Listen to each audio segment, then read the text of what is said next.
Okay, so what we are going to do today is we'll start linking. We'll use diverse AI systems, right? So one of the things we'll do today, I would introduce other AI nodes that we can use and how we can use them, right? But then I would always encourage you. So let me stop my video for those who don't have strong network, so you can pull through. Now this is where we stopped the last time, right? Is here. Okay. Now for some of you tried using Gemini and you saw that Gemini didn't have what is it called? Output parser. So you use the code node. That's very creative. That was one of the issues I had. So that's actually this thing now, right, made me remember when I started. I was using someone's course on Udemy initially to start. I followed the person, built everything he built, but this person the person did not separate subject and body. He just built everything and sent the email using Gemini. The person using Gemini, and this is course that people paid for on Udemy, right? So everything sent on. I did it, and let me show you the screenshots here. That was when I was using. Let me show you the screenshot. That was when I was using what is it called? I think it should be this. Right. No, it's not this. It's not this. That's when I was using. Let me check. Where is it? Where is it? Where is it? Yeah. This is it here. My first. This is it. So what the person did was the person composed the message, sent it to what was it called? Gmail straight. When I tried it myself, I wasn't satisfied with what I saw. The body and everything, they were together. So this workflow you're seeing here was built since last year, before that account expired. Those were the accounts I was using to learn. He sent it directly. That was the first ever time I used code node when I discovered code node. I was now racking my brain. How would I separate the subject and the body? How would I separate the subject and the body? All right. I now used AI, asked AI, copied the whole workflow, put into Grok, asked Grok that this is the issue I'm having. Grok now suggested using code node. That was where I now started. That was where I discovered the code node.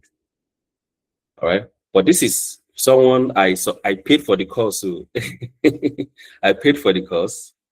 All right. But I had to go and start making findings on my own on how to do this.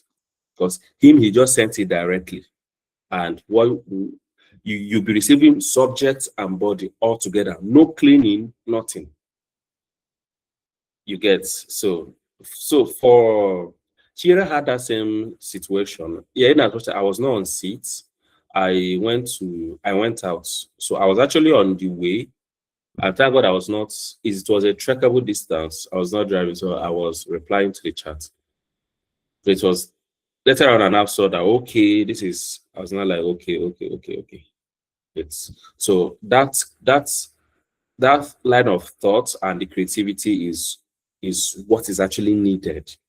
You understand? When you're having issues, what matters is you have to come out of that issue, right? There are several ways to come out of that. Okay, so it is not cast on stone, like I always say. Now, what we are going to do here is that there are nodes.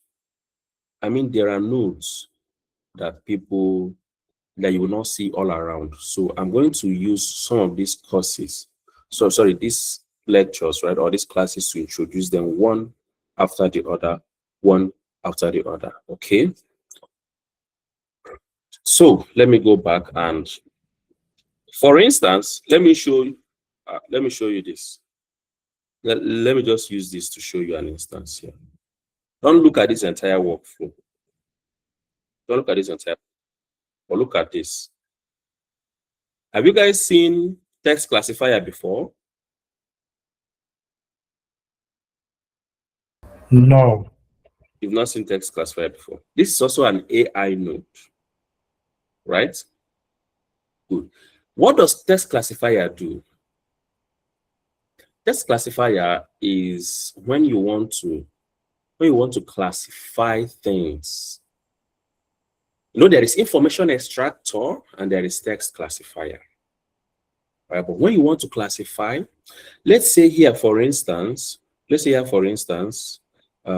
me, okay, yeah. Let's say this form, let me show you, let me open this form. And okay, let's say I've collected this detail from this form, right? Okay, but now in my workflow or in your workflow, you need to separate some things. You need to separate some things, but how do you separate those things? You wouldn't really use switch. You will not use switch, you will not use if, you will not use filter. Why you will not use them is because it is unguided. Let me show you an instance here. Because it is unguided, for instance, let me show you. Now, if I want to classify that, okay, for, I know you'll be saying my form color changed and all that, and I was able to add something below and all that. We'll get to all those, right? So don't rush to ask question. Okay, it is no longer the normal orange, you know, it is now green, right? Good. I think I hinted it the first day. Now, let's say I want to route for people who are feeling for sciences and people who are feeling for management or arts, right? But then I cannot use switch because it is unguided. What I mean by unguided is that I did not add it here. Now, example of guided is this. This is guided. I am making the person choose either bachelor's or postgraduate. So this is guided. When it is unguided and you want to classify, you want to separate them, you want to filter them and make them go which lane they belong to. Those are the times you use classifiers because you cannot use switch. Now, if somebody comes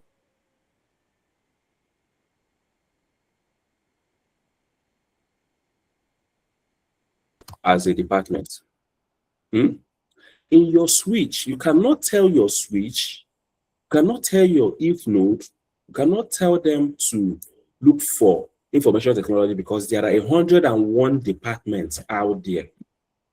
But what will you use to do it? You use your classifier. What does classifier now do? Classifier is a system that filters or channels correctly using the description you've given it.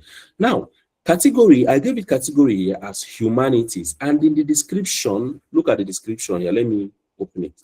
In the description, I told it, include fields such as business administration, economic, art, literature, history, philosophy, social sciences, law, education, and related discipline, focusing on human behavior, society, and management practices. Do you understand? So any course at all or any department the person builds, okay? Now, if you check what I am using to classify, I'm using the department and the faculty. So once the person puts in faculty or department that sounds like management, it will classify that person into management and humanities. Once the person fills in something that sounds like sciences, which is include fields such as natural sciences, biology, chemistry, physics, engineering, computer science, mathematics, environment science, and related empirical and technical disciplines. Okay, once somebody fills in or types, now not filling in, once the person types something related to these areas, it will classify as sciences. Now you can see here, what would it now do? It will channel the person, to either of these routes, either management or sciences. Now, the question should now be, how would I, if I was to use switch, how would I have used switch? Do you understand? If I was to use switch, how would I have used switch? If I was to use switch, that means I will have to list all possible departments in this work. I'll have to list them, all possible departments, right? But then I cannot list all of them, but to make the work easier, I will use AI to route them. That is the work of that classifier. Now, this brings me to the question of, okay, this brings me to the answer where some of you will ask, how do I know the right node to use? And I will always tell you, you use the node according to what you want to build. All right? According to what you want to build. Another way of classifying accurately is using the code node, especially when it is with figures. When it has to do with figures, you use the code node. Do you understand? When it has to do with filtering and you know that a lot of options to come and you know you cannot use, like just like we did dates and filtered with dates, corrected number, okay? AI can also do those things, but there are now some people. Now I can bet you, let me share back my screen. I can bet you that you haven't seen a lot of workflows that have text classifiers and information extractors. Okay, just like I asked, have you seen text classifier before? Someone said no. You haven't seen a lot because most people use AI agents to do them. Why are you going to skip what was built specifically to do that task and you're using an AI agent? AI agent is probably going to give you a now when the workload is much on it, it will like the tendency for you to output wrongly is high. So why are you using AI agent instead of using text classifier? Because text classifier was built specifically for that. Right? So these are nodes that a lot of people do not use, but they are very important. Now, like I always say, you build what determines the nodes you will use to build is what you are actually building. Okay?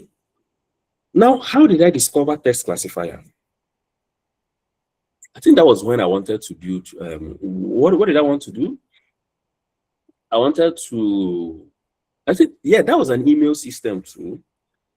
I looked at, okay, how do I separate these emails into levels and the rest without, right? So first of all, I use the ideology of, okay, I have a converter.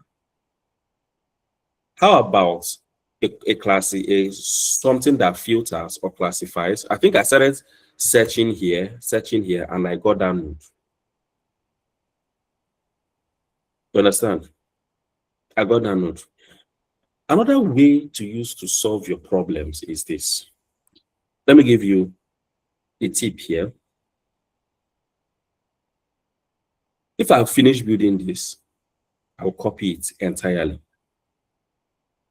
Or anywhere I'm stuck, I will copy it entirely, right? That was how I used to learn too. It added to my learning process.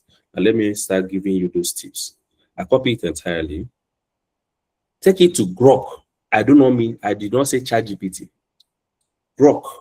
And I tell Grok, analyze, call me, tell me where there is an issue and give me the correct in written words. Do not rebuild. Grok will now analyze it and tell me, write it step by step, write the improvements, what next I have to do, what I was missing, which node should come in place of which node. Do you understand? That is also another way to do it. Do you understand? So by doing all those, it will open your mind and your brain towards further possibilities in N8N and AI automation journey. Are you guys understanding me? Yes, sir. Okay. There is also another one Let me pull this up. There's also another one. Yes, this here. Let me bring this up. You might see this one, but not much. Information extractor. Information extractor. Now, what does information extractor do? It's also when you have unguided inputs. You use all these ones are when you have unguided inputs, right? For instance, look at this. The things I want you to extract is email for job application, company name, job title, job description, job requirement and qualification, email subject when needed. All right. Then you prompt it. Even the other one, you have to prompt it to. You tell it the things that it's going to extract, right? Now, when you tell it the things to extract, right? Let me show you this. Okay. There is let me give you a big and huge example here. Okay, good. It has worked, right? Now, this is an email. You can see the email body, or it could be a form. I will show you that on form system too. It could be a form, it could be an email. Now you can see these plenty words that are clustered. They are clustered, right? Now, but you want, if you're building something, from this, how do you use it? How do you use the words from here? Yes, now your code node can come in here, actually. But then, what do you use best? You use your information extractor. All right. Now, I want to extract email. You can see now, not just about extracting email, I will give it description of the email for job application. Now, if I go down, I will look for the email for job. Is there anywhere email for job application is? Okay, look at it here. Interested and qualified candidates should send their CVs to. Do you understand? That is this description. So it will look for anywhere there is email for job application. It will output it. Next thing is the company name, which is the name of the employer. Okay, it will output it. Another thing is job title, the title of the job posted. It will look for it inside here and bring it out. Now, some people use AI agents, your normal AI agents. They use your normal AI agent to do this. But with your AI agent always output the very correct and very right things. I actually doubt it's going to do it 100% correct. Do not mind what you're seeing out there, right? What I always advise you, even what I'm teaching you, and this is what I'm going to tell you for sure. Everything I teach you, I use it to teach you, right? That does not mean when you are pushing it to production, it will be that way. I will spend 30 minutes building something, spend 1 hour building something. Do you think that is going to be the final? No, it will not be the final. I will send it out for people to test. Sometimes I post on WhatsApp link, on my WhatsApp status, help me test this. I will come here, I'll come to production and look at people I'll come to executions and I'll look at people that did what, that tried it out. I'll look at all the execution and I'll look at where it failed. If it failed, I'll look at where it failed. Not just looking at where it failed, I will now look at where the kind of document it outputted, the kind of document it generated. I will look at all those things, right? To know where I would have to. Because sometimes when you're waiting for people to give you feedback, they will not. If you wait tire, if you wait you will lose weight. You understand? So what do? You come to executions and try them, right? But what am I showing here in essence is information extractor. So I have shown you 2 basic nodes. Can we use them? Yes, we can use them. Should we use them? Class people, should we use them? Yes, sir. Yes, sir. Yes, fire on. You're not going to feel tired and overwhelmed, Abby. You're not going to start saying, my head won't blow. You know, say your head won't blow, Abby. All right. So let's. What did you say? What about the question? Okay, yeah, go ahead. This text classifier, can we use it, for example, Agri Ironsi, your village people like you this night. China? And this- What I I was can't hear you. asking, Mm. can you hear me now? What I was asking is, this text classifier, can we use it to pull information from and manipulate the data from a web group? If you use an API data from particular from an RSS, can we use this text classifier to, like a sort of parser, structure parser to arrange information, arrange data, and send it or store it in a Google Sheet or send it to, whoever is receiving the RSS. Yes, you can. But mind you, you have to do it one by one by one. Unlike Code Node we or arrange them and all of them will pass through at once. Okay, but what the test classifier is going to do for you is as that one is coming, that one will pass. Let's say news number one. That means you're going to be looping. News one will go and pass, news two will go and pass, news three. But Code Node will allow all of them to pass through the same time. You understand? Yeah, thank you. Why this one we have, because if you push all of them into this one at once, it will break. It's an AI.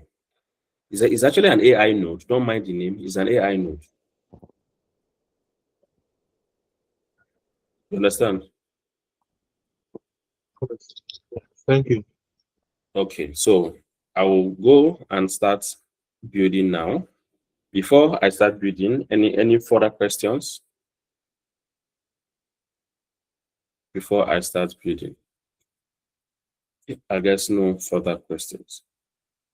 Yes, I stopped sharing screen because I came to answer questions.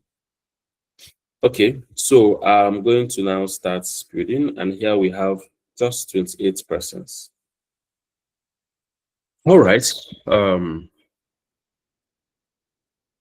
Let me share entire screen and come here. Okay. So now what can we use our text classifier to do? What can we use our text classifier to do? All right. That will bring me to in case you have document upload, how to work with documents upload, right? How do you work with document upload? How do you extract what is on that PDF? Okay, so let's say you want to build a system. You want to build a system that should let's leave that of the type form for now, right? It's going to be a similar thing now, right? Okay. I would by the towards the end of the class, I'll build the type form because I'm linking my type form is actually not linked, but then while I'm explaining, let me also log into to type form. So I want us to build a system, all right? I want us to build a system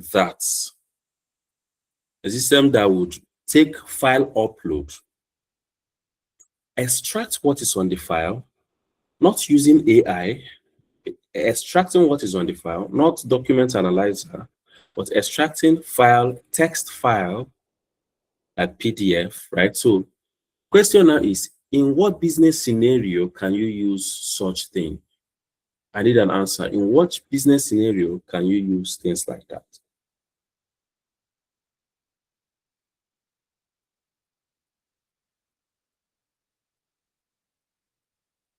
In what business scenario are you required to upload a file, extract what is on the file, classify them, classify what is on the file, and you know, now start working on what is on the file.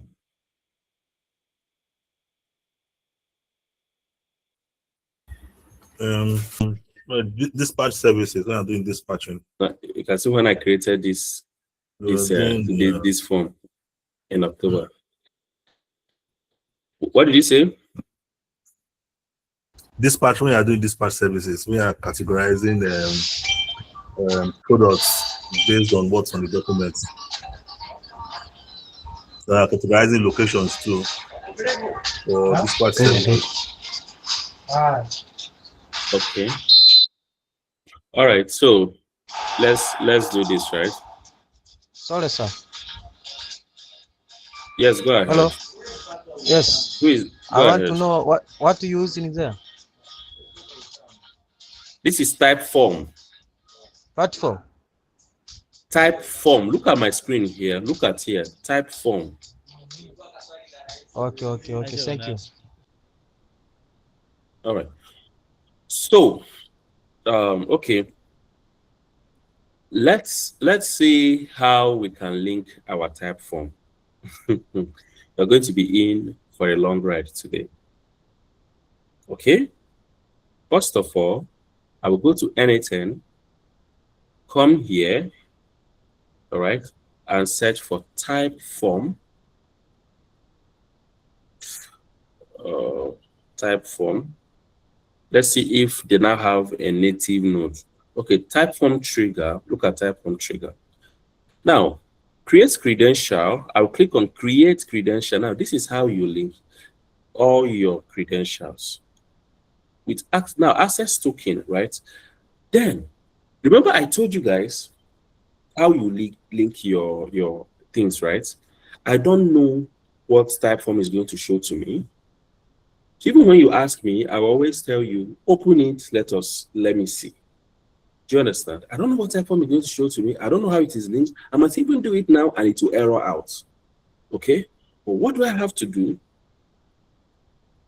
This is one part that most beginners are scared of. Once you see open docs, you just boom, your mind will fly. Your mind no need fly. What do I have to do? I have to open docs. It will open this place to me. Okay? I'll now start reading where now using API token. To configure this credential, you need Typeform account and personal access token. Now, to get your personal access token, you see I'm reading this, log into your Typeform account, select your profile avatar at the top right and go to account, your settings, personal tokens. Select generate a new token, give your token a name like anytime integration. For scopes, select custom scopes, select these scopes, right? Read, forms read, webhook read, write, okay? Then generate token. Then copy the token and enter your anytime. Do you understand? This is to use access token. Now, if I don't want to use the auth2, I will also read this one, client ID and all that, right? But whichever one is going to work, we will try it out. Do you understand? So this is it now. You know, I tell you that when you're using your APIs, you don't even know what you're going to expect. So this is to tell you that it is no joke that you don't know what you're going to expect until you go there, except you have done it. Even as I will do it now, I can just forget. Trust me, I will not start carrying this very long process in my head. But as an automation specialist, what do you have to do?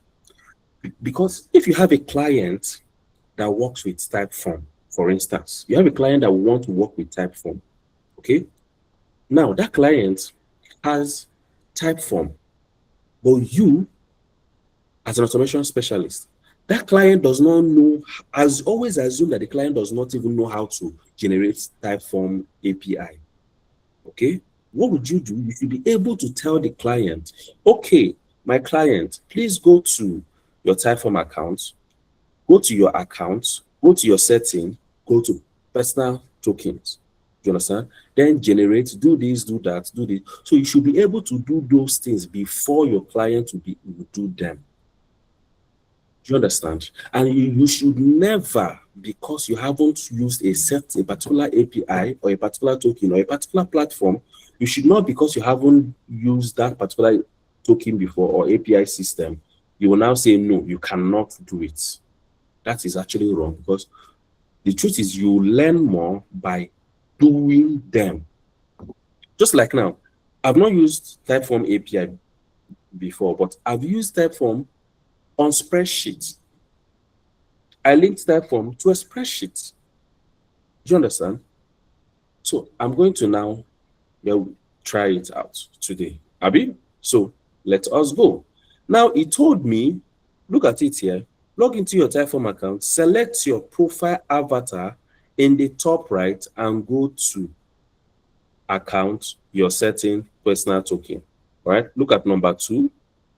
So I have done number 1 by logging into my Typeform account. So I'm going to do number 2 now by account, settings, personal token. So I'll go here, account. This is my avatar. This is me. All right. Then I'll look for settings. Okay, settings. Then look at it here, personal tokens. I'll click personal tokens. You can see. Hit generate token to get started or visit your developer portal to learn about token tools. Then I will first of all go back there and say, okay, is it the next thing I have to do? Personal token. Now select generate a new token. That is number 3. Now what do I have to do? I'll click generate a new token. I'll go back, give your token a name like anything I want to name it. For scopes, select custom scopes. Do you understand? Always follow this step by step. Don't be too fast to skip any step. Right? And do not reveal your token. Then I'll come here and give it a name. Let's say Indaboski token. All right. Indaboski token, right? Then all scope read. Now, question is, what are all scopes? That means to read and write. But then they told us we should do custom scope, right? So we'll do custom scope, forms, read and write, images, read and write, responses, read and write, teams, read and write, everything, read and write. Everything is selected, right? Then I'll click on generate token. Now it has given me my token. I will copy it and click on got it. Then we will show you, now read this very carefully. Read this. We will show you this token just once. This token will disappear when you click got it. Don't worry, you can regenerate it if you lose this one. On Google will not regenerate for you. Client secret, that is what is called client secret on Google. They will not regenerate it. So you either copy it and paste it somewhere safe or you download it. Always read things like this. I know most times we do not read. This is a fact. I'm not looking at anybody's face to say it, and I'm not directing it to anybody. But generally, most times, we do not read. But as an AI automation specialist, you must read. I'm not saying maybe. I'm saying you must read. You must read, because you skipping just one line of sentence can mess your entire thing up. When I see on the group like this, I post something, someone will say I did not see it, or they will not. I'll just be saying, okay. No, when you start working with clients or on Upwork, you get a job on Upwork, you miss something, the person will give you low score. Then you see if you get another job. You will hardly get another job because you have a negative score, right? Then I'll come here, I will paste it and hit on save. So let me see if it is going to connect successfully or not. Good, it has connected successfully. Do you understand? It has connected successfully. This is just me. I have done what? Integrated. Now, always name your integration. See here, always name it. All right? Imagine you're working for 3 clients. Your number 1 client is Osas. Your number 2 client is Adobe. And your number 4 client is Nicholas. Now, all of them will now have Typeform account 1, Typeform account 2, Typeform account 3. Then you now want to come and work on, maybe use Typeform account for, or Google accounts, Gmail accounts, any of the accounts, or ChatGPT accounts. You now want to come and use accounts for OSAS. You mistakenly went and used Nicholas's account. That is a big issue. Don't think such thing is a minor issue. It's a very hefty issue because you have sent someone's data to another person's database. It is a very huge issue that can land you into years imprisonment, which you already should know by now. And which is also why I advise everybody here, once you're building for clients, advise them to host by themselves, except there are small businesses that do not really care about privacy or data. And you know that true, that business shouldn't care about them, then you can do that. But then remember, data protection is very important. It's a serious offense. Data breach is a serious offense in the world, not in the country. Not just in the country, in the world. Okay. Now, I'll have to rename here to be that Indabowski token. Indabowski token, right? Thank you. It will save on it. I'll click out. Okay. And I'll have to click on save. Now, I now know that, okay, my form is there. Okay. Now, these are the list of my forms here. Because I have linked my account, it is pulling up list of my forms. But I don't need any of this. I don't need this form. I will now have to go there and create another form. You understand? I have to go there and create another form. Okay? Good. Let me now go there and create form. Osa said he had issues with type form, but then type form is also very easy. Once you know how to create a form, remember, once you know how to create one form, you should know how to create the other. The only difference here, you have things like contact, animations. If you want your form to animate or do more things, okay? So just create, just like we did on what is it called? We did on N8N form, we just do the same thing here. So what do? I create new form. The only thing is that this one is a little more advanced. This is a little more advanced than that. Okay. Now, this is this. If I want to use AI to create, I will just tell AI what I want to do. I want to tell AI I want to do this. I want to fill a form. I want to create a form that accepts this detail, that detail. I will type it here. AI will build the form for me. But then, for the sake of this training, let us start from scratch. So I will start from scratch. Now, this is where it gets interesting. If you want to connect to apps, other apps, you connect. You can browse all apps to see other apps you can connect to, right? Your Zapier, okay? Then always be intentional about what these things are, so that you'll not be doing something and it's not going, and you feel like, why is it not going, right? Good. You can connect to Zapier. You can connect. Okay, these are the things you can connect it to, right? You can connect to Google Sheets, and I told you I used Google Sheets the last time.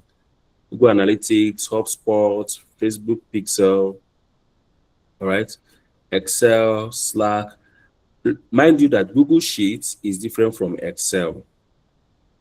Excel is Microsoft, Google Sheets is by Google. You can connect to Slack, you can connect to Teams, you can connect to Notion, Square, everywhere, right? But we want to connect to all these? No, we just want to get our form and get the hell out. All right? There are companies, a lot of the forms you fill online today are used with type form. They are used with type form, a lot of them. All those forms you will fill and they will be animating.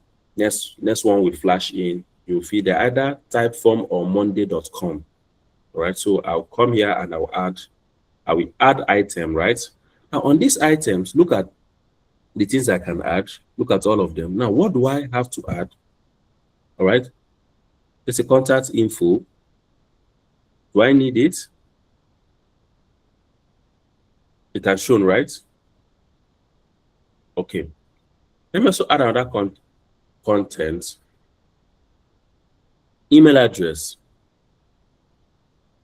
Okay. Another content. Uh, maybe multi-choice. Let me just add all of them so you see. Drop down. Remember the drop down we use in anything, like, right? Checkbox, yes or no. Yeah, it's very simple. Now look at all these ones. Long text. Remember on anything you see it on anything you will not see it as long text. You see it as text area. All right. You want to insert websites or anything, yeah. Checkbox. Have I taken check? Yeah, I've taken checkbox. Short text, right? If you want it to be short text. Video and audio. Look, where is file up? Now this is number. Have I taken number? This is number. All right. This is date.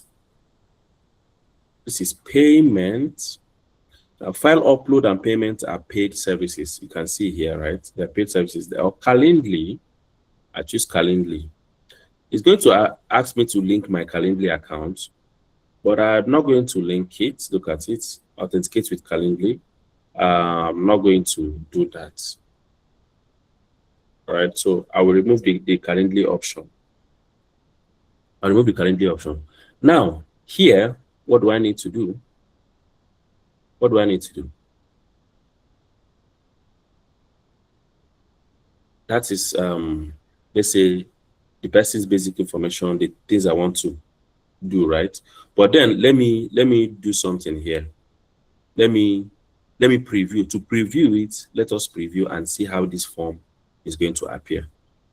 Look at this, right? I believe all of you have seen some forms like this, that something like this, okay, we appear, then it will animate again, animate again, animate again, animate again, animate, animate, animate, and the last one will now tell you to submit. This is like this because I was supposed to attach what is it called? Calendly. It wasn't okay. So Calendly is not here. All right. So let's go back. This is everyone understanding me? Are you people understanding me? Yes, sir. Please, if you have Yes. okay, if you have issues, please let me know. I'm not here to teach Typeform, but because Typeform has a lot of things. Now, at your own free time, explore these things. Look at workflow. Typeform has a workflow. Now, what does this workflow mean? How do you build on workflow? Okay, let me show you what this workflow means. Just like you're building workflow. Remember, I told you that once you just learn what is behind workflow, I did not learn how to use Typeform. The day I built down my lead gen form, that was how I knew that, okay, I can actually do this because I am using anything, right? Good. Now, look at this.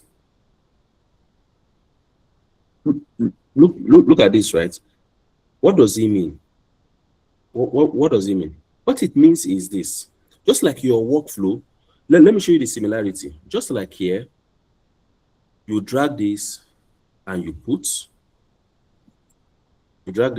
for instance, let me use append row. You drag this and you put. It means that this is going from here to here, right?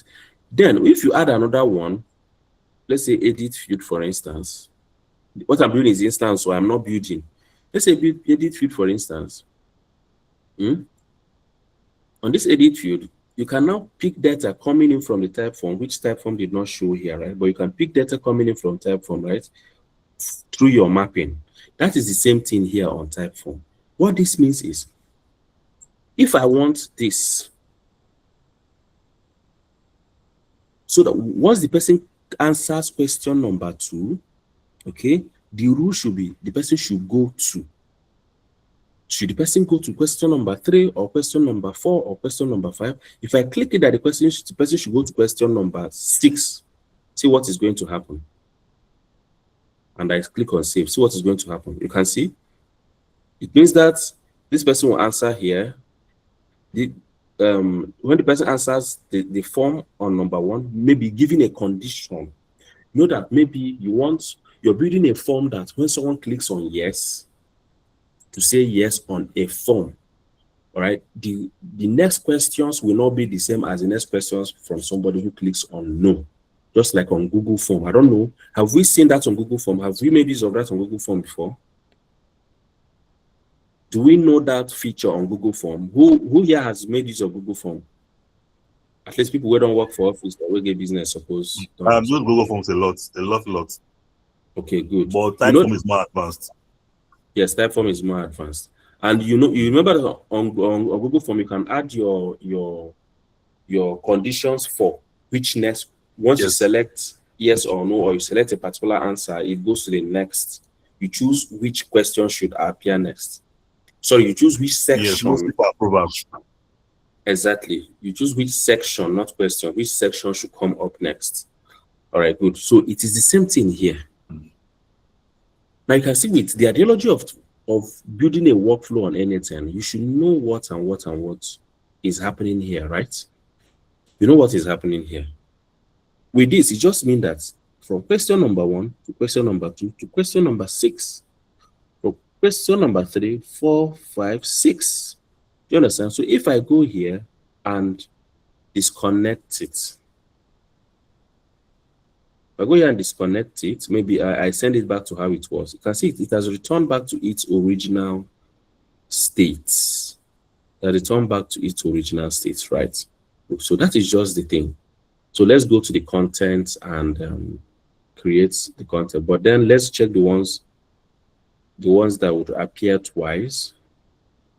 I have first name, last name, phone number, email, company. Right? I probably do not need this. This is when you're taking a B2B lead. Let me delete it. Then what will now be here? There is now name. Let's see if there are other things. Contact info. We can actually use short text to collect name, because if it's something we don't need company, right? We can use short text to collect name. Abi? So let's use short text to collect name. So here, I now type name. On N10, you have to add all these ones as that placeholder. You add it as what self? Add what? Attributes. But here it is there looking at you. You say, please enter your full name. Do you understand? Any confusions? Any confusion? You see that is just the same thing. Then here is email address. Email address. Then we say, please enter your email address. So please enter your correct email address. All right. Then here, what else do we need here? Okay, this is a kind of so what can we do? Okay, say we should do something like, okay, now with Typeform, right? We cannot really pick between what is it called? We can't really pick between sorry, we can't really upload file, because uploading file is a paid category. Right, so and this is not a paid category. So here, what this means here is this is drop down, right? I'll be multi-choice. Okay, so let me say gender. Let's use multi-choice as like gender. Please choose your correct gender. Option A, male. Option B, female. Do we need to put those other people? Him, she, him. I choose not to say. Binary. Yes, or some people, yeah, binary, or some people prefer not to say. Okay, I prefer not to say. Or I put binary data. Should I put binary data? So prefer. Okay, let me add prefer not to say. Okay, but in Nigeria, you must say. So here, what other information do we need here? What other information? Where is that number? What other info? I don't want to carry phone number from. Okay, let me put phone number, sure. Oh no, I don't want to take phone number. Gender, then okay, let me say what as I said, we should build something, right? In logistics aspect, right? What's that? Please describe to me. Let me use your own ideology. Something logistics where we describe locations, different locations where parcels will be going to. Okay. So location. Okay, but that's there.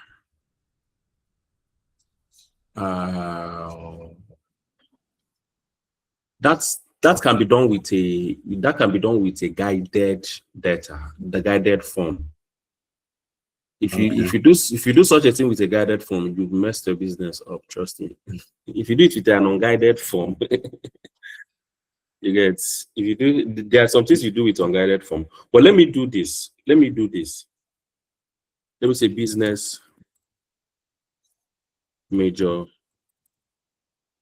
challenge. You understand? Now this is multi-choice, right? So it's asking me to type my choices below or things like that, right? But then I could prefer to write them one by one. But I will need this. I don't want this to be. I want this here to be a guide, an unguided, because of we can do it with code node and we can do it with information extractor, right? We can do it with information extractor or code node, but I'm trying to. This is what's sorry. Let me check that there. What is that? That okay? That's a checkbox. Why this is a drop down? This is a checkbox. Okay. So here, okay. Now see see something here. See something here, right?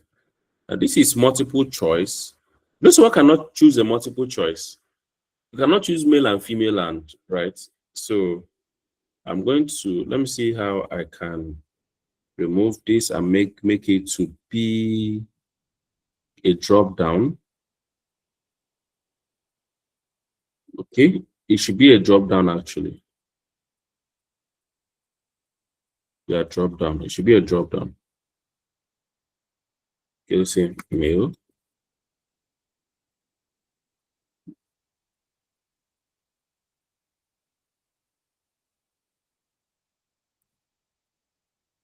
Sorry, let me do this.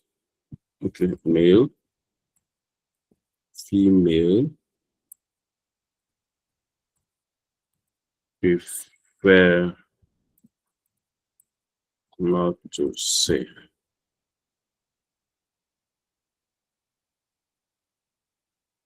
Okay. So let me see. Let me use the agenda. Gender, please choose your gender. Right now, let me preview this so that I can be sure. And I can see here full name, email address, gender. So if I choose, it will go to the next one. Do you understand? I believe we have filled form like this online before. It was done with type form. That it will just flash and it will go to the next one. Okay, now good. So gender here, I'm going to let's also channel this towards business, right? Let's channel this towards business. And what kind of business challenge do you want to do? Okay. There are business people here, but they don't want to bring challenges in their people solutions they can give to people. Let us start using their own solutions to like practice, so they will have clearer views. Okay, so here I'm Business going. operation, business Hmm? process, business process can be a challenge. Business Okay, so process improvement. so what are the details? What do we need from there?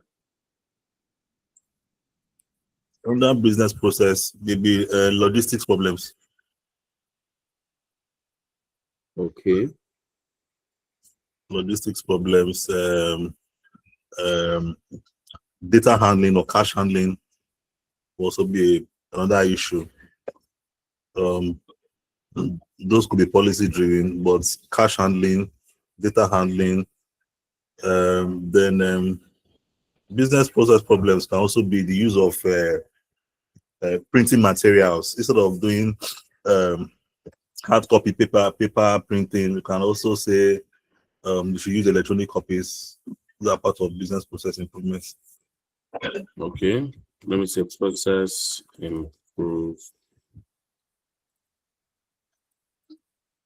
improvement,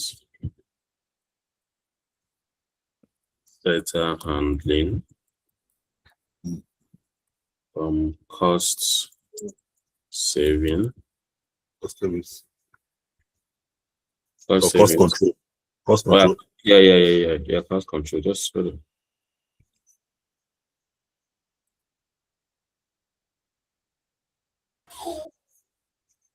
Okay, cost control.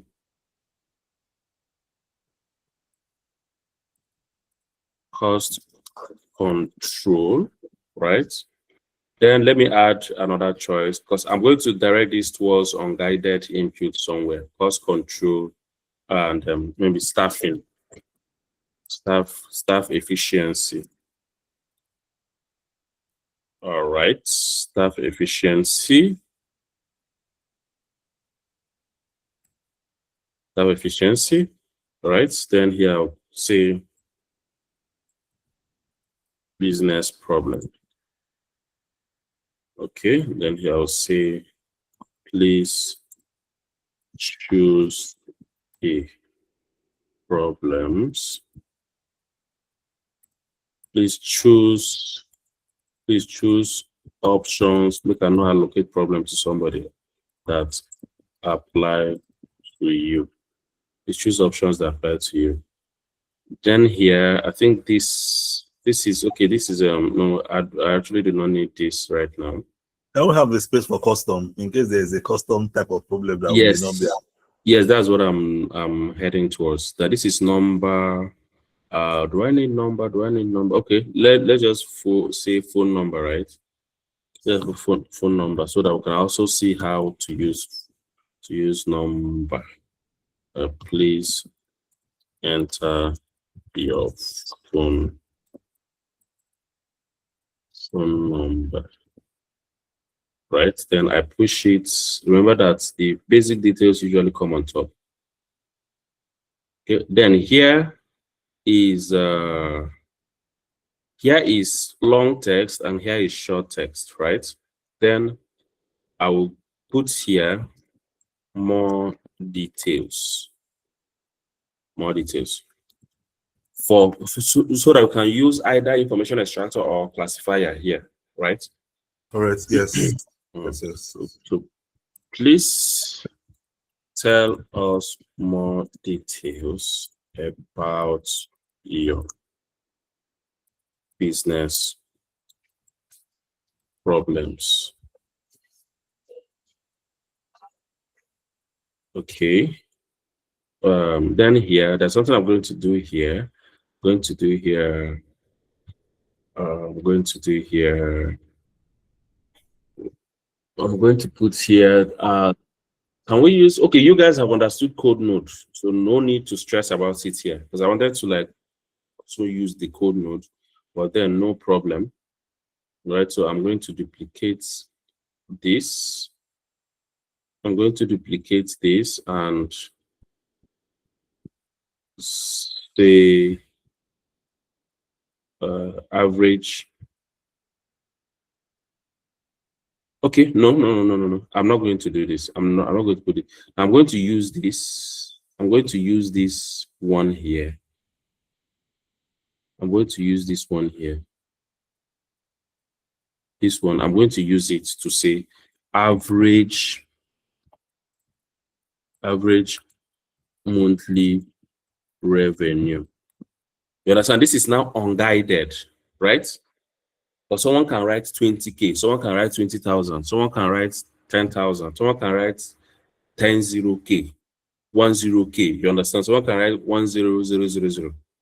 So this is where things like that come in. Please tell us your current average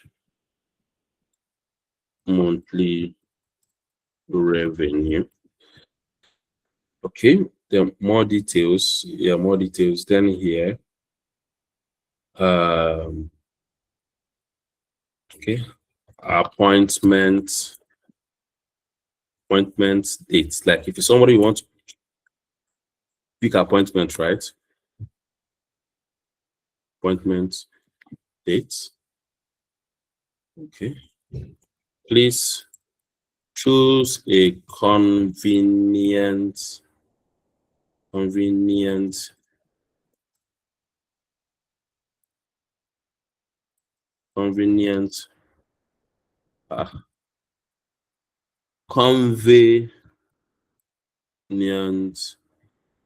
dates to reach you. Okay. Then what do we do? What do we do here? What do we do here? Okay, I'm going to remove this. I'm going to remove it. Now, if I want to add extra workflow, if I want to make it like, okay, maybe someone has to choose something, but then this is what I filled here. Look at it. Look at it. Look at it. Look at it. Look at the design. Right? This is it. Thanks for completing this one. It's free, easy, and beautiful. Now create your own. Okay. Then I would name this to be week 2, week 2, day 3. All right. Then let us see how we are going to link this here. I personally, I haven't used it, but look at it. So let us execute this step and see. It is listening for data on that form, right? So which means once somebody fills this form right now, it is going to pick. So I have to publish it, which is here. I have to publish it and I have to copy the link and fill so that we can get the data here. All right, then here I'll say chips in the Booski, right? Okay. Email address with chips. I believe we've seen this form, something like this on our own. Business problems, one. Oh, I can only choose only one. So I need to go and edit that. I will say 20K dollars. All right, $20K. More details. I currently have a few issues with increasing my revenue, gaining staff efficiency and gaining staff efficiency And what again? And stock Okay. in improving my Documentation. business process, right? Yes. Okay. Appointment dates. What dates do I have? So the month. I guess I still have to go and do some stuff on this date so that I can bring out calendar. So month is 0 to 1 to 2026. Then I submit. I pray this guy is going to listen. It has stopped. Oh, jeez. He stopped listening. Oh, that thing is network most times. And that was where I stopped. That listening part. Hmm. Okay.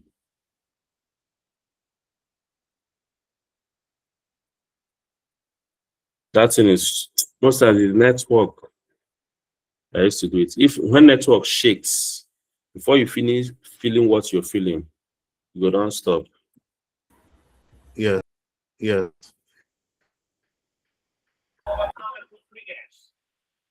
Better handling. Only $20K.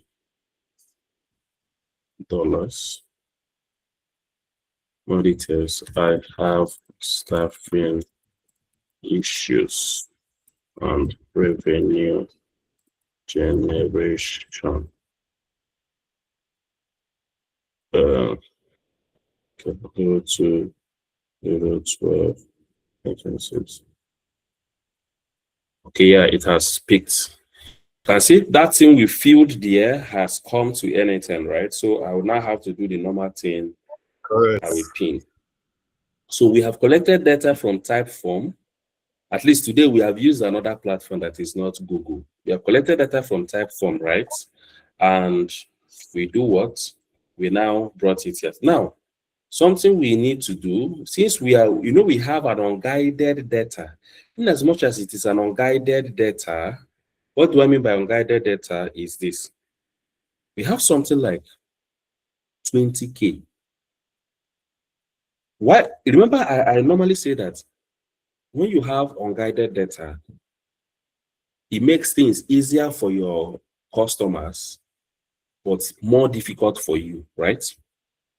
Now, what do we do with this 20K to make sure our workflow sees 20K dollars as $20,000? Do you understand? Do you understand what I mean? Do you guys understand? Yes, yes, I understand. And so, how do we now? This is an unguided data, and this is also unguided data. So we have two unguided data there. Yes. Yeah. So the two unguided data there is under more details, the customer can fill anything they want because you did not guide them by putting form, like writing them like they have to choose from this or they have to choose from that. And this monthly average revenue, why it is also unguided is because we did not make it number. So when you have situations like this, you shouldn't start sweating. Rather, you should start jumping up because I did here for you. You understand? Okay, good. So what do we now have to do? Just like we normally do, we have to use our edit field to see full name, email address, business problems, monthly average revenue, more details, and appointment dates. All right? More details and appointment dates. Good. Then there is another thing we need to add because we need so that when we are saving this workflow when we are saving these details, this information in our spreadsheets, we need to know when that data came in. So what do we do? Someone tell me how do we do that? What do we do about that? There is no date, there is no timestamp showing when the person submitted. but we need that detail inside our spreadsheet or inside our CRM. What do we do? I'll take a webhook. No, not webhook. What do we do? What?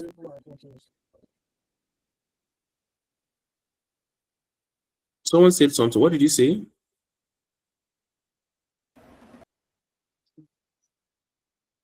Ajikpe, yes, you can use it. See, you can use these things to do anything you want to do. Anything you just want to do, just do them by yourself. Like just build it, right? Just build it. Anything you want to do. I asked, how do you set the date? Now, one of the ways to set the date, I'm just checking off on people here. One of the ways to set the date is Submitted date. submit what? Submitted date. Submitted date. So that's the end. That's the end. It's sign and information. You do what? Ego, I'm not hearing you. Please speak out. Actually, you get the time and dates for ChatGPT for the end. On the what? You get time and dates from ChatGPT for NHM. If you give me a code. So where do I put it? That's the question. How do I put it and where do I put it?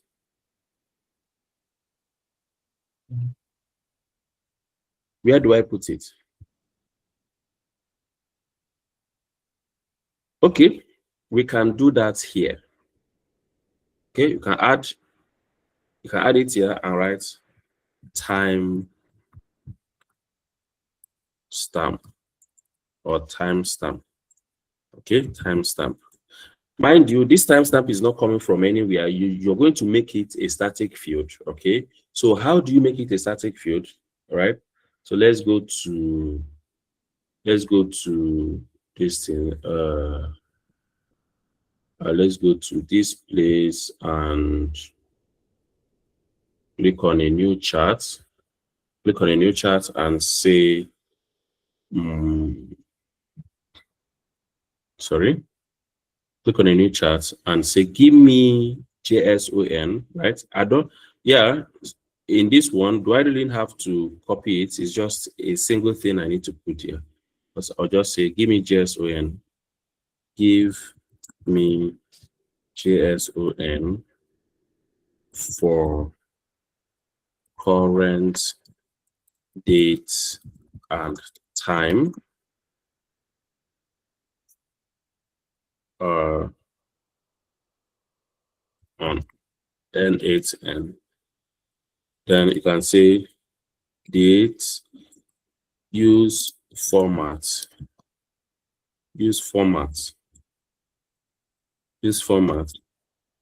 date, month, or it's a date. Which one should we use? Should we use date? Or let's say date, month, year. Date, month, year. Then hour,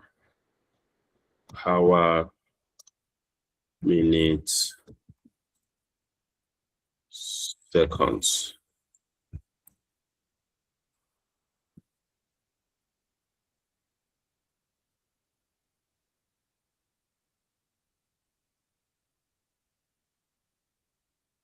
Be fast, my friend.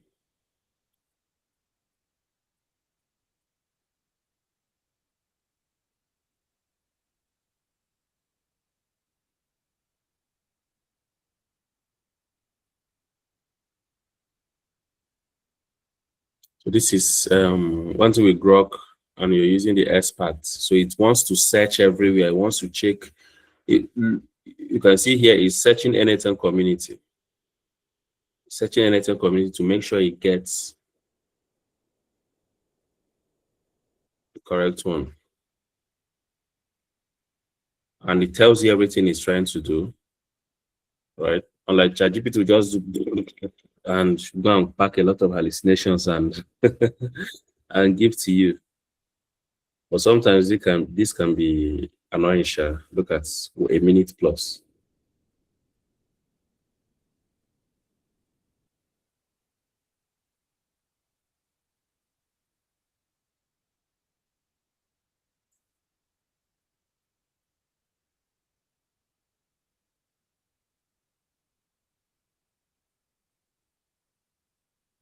Okay, so look at it here.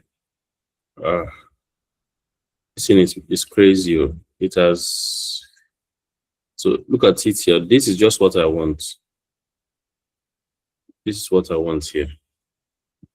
Right? So I think it gave me a little extra because I actually need it to just be dots now and that. So you can see result is day, month, time.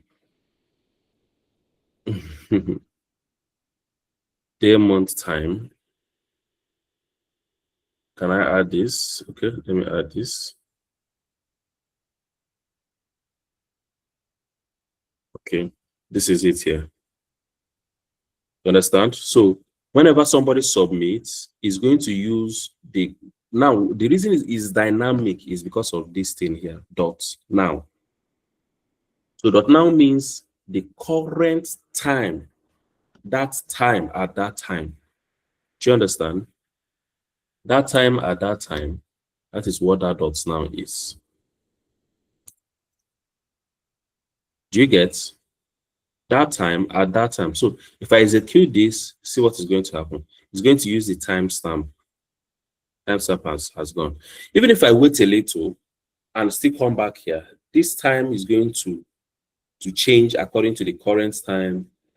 But if I now look at this, look at this 2037.19, right? Let me execute it again. You can see 2037.39, right? It has changed. So it must use the current time to always go. Current time to go. Current, but why do I need it there? Why did I put it? I put it because I need inside my database or inside where I'm going to store it, I need actual data. I need to know when the person submitted. So whenever anybody submits the form, it will push this thing here. Anything you set on your set field, edit field. Remember I told you your edit field is also very powerful. Anything, whenever somebody fills, it will push the current time from this edit field and go and dump it. All right. So that is why I need it. Then here, another thing I'm going to do here is I'm going to do my I'm going to use code nodes because I have unguided data. And so I have unguided data, and what is that unguided data? Look at it here. 20K. 20K. So I need to flush this 20K so that it will give me this 20K. Instead of writing 20K, it will output 20,000 for me. So what do I have to do? The way we do with code node, we come here, we copy all. We can copy here. It will also catch the data, but let's use here and copy, right? Then I go to Grok again and say, give me Java scripts for code node cleaning data for what is that again? Monthly revenue, right? To be global standard. Global standard. To global standard though, or using global standard, yeah? Using global standard. Using global standard, right? You say e.g. 20K to 20K is, or 20K equals $20,000. $20,000, right? 20K equals $20,000. 1M equals $1 million. $1 million. Do you understand? Use regex where necessary for solidity. Sorry, for what is it called? When something, you don't want something to break. For solid, let me say for solidity though. For solidity. Output only ready to copy. Output only ready to copy JavaScript code. Okay. Then I paste this.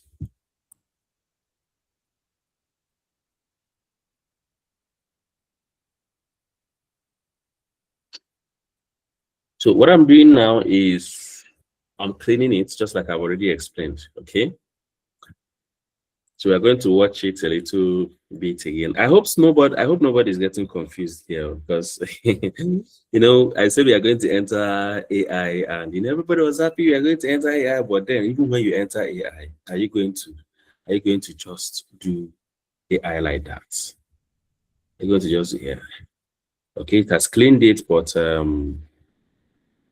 IG you should be able to interpret this code, right? Yes. Is it correct?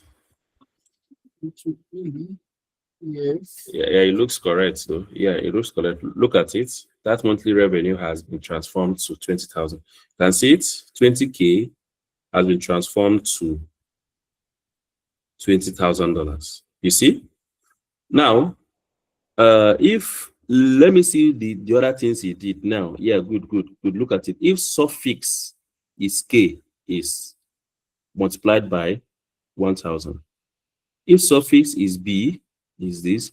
If suffix is K, okay, if suffix is M is million, if suffix is okay. I can see. Now let us try to see if that thing is generated is actually correct. So let us come here and do 20M. Let's do 20M and execute. Let us see if it will change to 20 million. All right, good. It has changed to 20 million. Do you understand it now? So that is when you're using unguided data. Unguided data financially. Yeah, hold on, please. I will have to finish explaining a part. Write your question down. When I'm finish explaining a part, then I will come to you, ask your question. Now, this is an unguided data right now. Even if I want to now score if I want to score it using filter, I want to score it using what is it called? I want to score it using filter, I want to score it using switch. I can easily score it here. Now, let's say I want to score it using switch, for instance. I can easily score it because I now have my monthly. Sorry. Okay, yeah. My monthly is what? But then it's going to have an issue because of this dollar sign here. So if I'm going to score it, if I'm going to pass it through switch or things like this, it wouldn't go. All right. Let's say it's greater than or equal to. Now look at it. Because of this. All right. So and another way to do it, another way to do it, if I'm going to use that dollar sign later somewhere, if I must use it somewhere, okay, before I send it here, I would now put another edit field. And I'll tell you why I'm going to put this edit field. If I need to use that data as with that dollar sign somewhere, then I don't need to delete the dollar sign. But if I'm not going to use the dollar sign, then I have to delete the dollar sign. Do you understand? So let me see if I can manually delete the dollar sign here.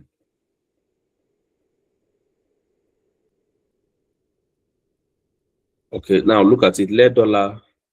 Let has dollar clean include. Now cleaned, replace dollar. So I actually needed to remove the dollar sign.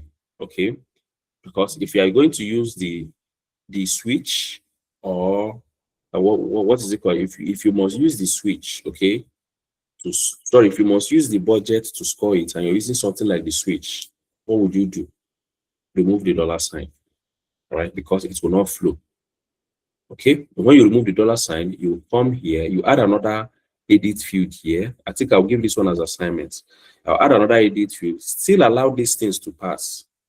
When you allow them to pass, write a code here to delete the dollar sign. Write a code here to delete this dollar sign and convert it to number. Convert it to number, you can see. Do you understand? Convert it to number. Okay, so here is going to be converted to number inside here, right? Then this dollar sign is going to be removed. Okay, let me quickly do that before. Let me quickly do that before I go ahead, before I take questions. So I'll say remove the dollar sign and convert the monthly revenue to number.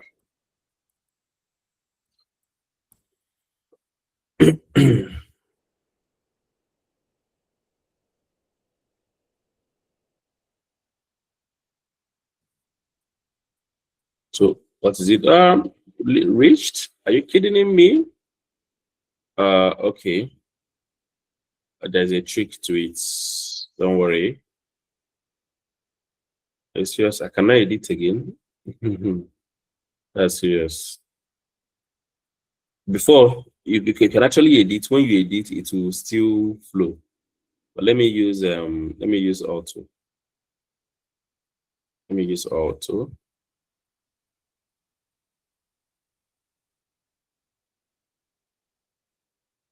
And retry.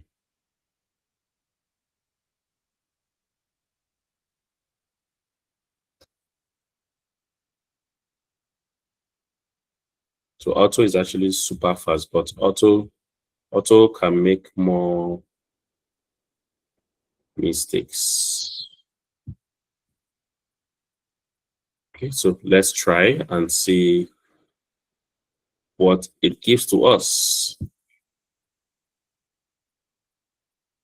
All right, it has removed the dollar sign, and I think it has converted it to number. Look at it here. It is now number here. Okay, so let us see what the next node is going to give us. Yeah, monthly. Yeah, it is now number, right? And it did not error out.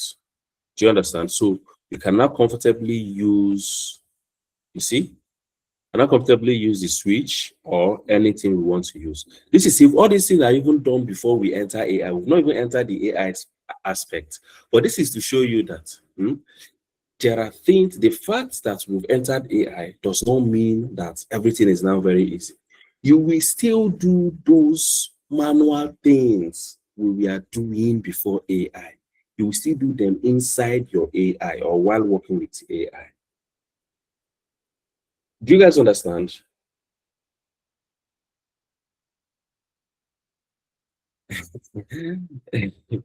Are they tired already? Yes, we understand you. Go on. Are you people tired? Talk to me. Are you tired? Is it too much? Is it too much to carry? I'm asking, is it too much to carry? AI automation, right? Is it too much to carry? Someone tell me. See, I'm just laughing. Let me know why I'm laughing. AI automation, right? I told you people that some of you, the second week, you feel like giving up. We've entered AI, we've entered AI. You're just happy we entered. We just start prompting. No worry, when we enter chatbots, that's where we'll do more of prompting. That does not mean that you will not also do all these logics, right? It doesn't mean you will not do all these logics. So you understand? Well, what I'm trying to do is I'm trying to make you like know what you should do when presented with tasks like that. And also know that it is not, you can manipulate a lot of things. It is not about what you were taught, okay? You can actually manipulate. If someone tells you that, oh, in AI automation, you have to do things like this, maybe all the things you're seeing online, flying about agents, this. If someone tells you that, okay, all these things too, this manual ones is also inclusive in AI agents and things like that. You probably be saying, nah, lie, yeah, automation, I just you understand? But this is actually the knowledge you need. And I'm giving you the raw knowledge. So if you have a question before I go back, go ahead and ask your question. Just I'm just laughing because I know a lot of people here, they feel they hit their head. Say, my brain don't fool, my brain won't bust. Okay, Williams. Yeah, Williams, go ahead. Good evening, everybody. The question I have is, number one, I saw when you were trying to manipulate and clean out the $2,000 because according to you, if you don't clean it out, it will not pass through the switch. And now the question is, Hold on. does No, if you say according to me, it is wrong because I showed you. When I showed you, did it pass through? Yes or no? Everyone, when I demonstrated it, did it pass through or not? Yeah, you are my teacher, sir. No. Hold on. I want. Children say, my teacher said that it is this. When the parents will say no, No. the child will say no. That is what my teacher No. said. I'm not actually judging you, but I'm trying to like ring it to everyone. You understand? I want to ring it. Let you people understand that it will not pass through. Not because I say it, but because I showed it. Okay, now the You question understand? is, does it mean switch does not accept numbers? That is on one hand. The Okay. second question, which happens to be on the other hand, is when you wrote the prompt, you put a clause that the AI should use reject Yes, where necessary. if necessary or where it is necessary. What Yeah. is that reject, please? Thank you. Okay. Very wonderful question. Thank you for that question. Please, another person. Any other question?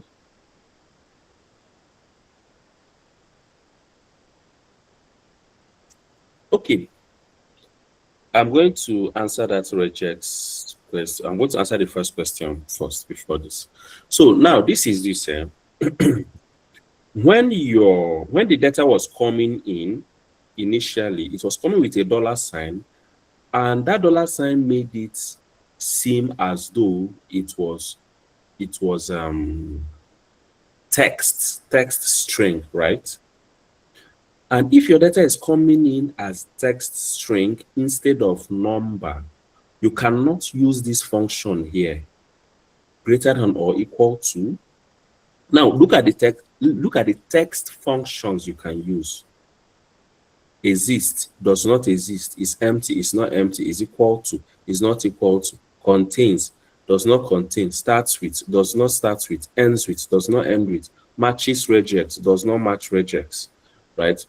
But number is equal to or greater than, is less than, their functions are different. So if you want to score something, that's okay.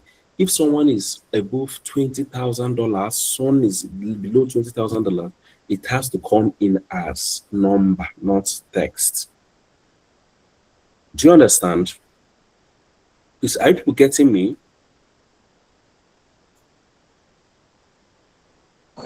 Yes, sir. We're hearing you, sir. This one that the class is quiet today, wallahi, when I go do this thing as assignment, and we are not proceeding with this class. We are not doing the next class if you people did not do this particular thing as assignment, because you need to understand it. Instead, your money will waste with that. I know we'll continue the next class if I know see at least 10 people with assignment on this particular thing. But this one, the class is very quiet like this. Oh, I wasn't sharing. I don't know why my phone is not passing. I wasn't sharing my screen. Sorry. Your phone is not doing what? On the type form. Let me see your phone. Let me see your phone. So what is happening? Does it stop listening before it passes? It stops sometimes, but I've tried to start to the process. Is your network now? Now, when you want it to pass, fill it sharp so that it will pass. Fill it sharp. Eh? Because you're testing data, you're listening to it, you're not publishing, like you've not published it. You get, so you have to fill it sharp. So I'm going to do that explanation again. I didn't know I was not sharing my screen, so I'll do the explanation again. All right, let me check. Someone here. Okay, yeah, you can't see my screen. Okay, thank you. So I said them here now, here. When that dollar sign was here, okay, this guy here, this switch saw it as text. He saw it as text. Now, that dollar sign will not allow it to be strongly converted as number. You now have to be using things like convert types where required. And even if you use convert types where required, your switch node is liable to fail. It's liable to break because it will definitely catch wrong data type. Do you understand? It will catch a wrong data type. All right. Now, but when you convert it to number and remove the dollar sign, you can see here is now number. It has accepted it, right? Now, why do you need to convert it to number? The reason you need to convert it to number is because, and only because, string, which is your word, and number do not have the same functions. Now look at the functions of the string. Exists, does not exist, is empty, is not empty, is equal to, is not equal to. Now this is equal to and is not equal to. It is not talking about number. It is talking what is equal to in string here. Let me give you instance here now. Let me give you instance. Let me delete this one and show you what that thing means. Now let me say full name.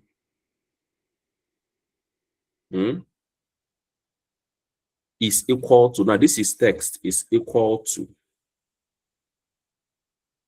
Let me copy this and paste here. Okay. Let me add another route. And I rename this to name. See what is going to happen.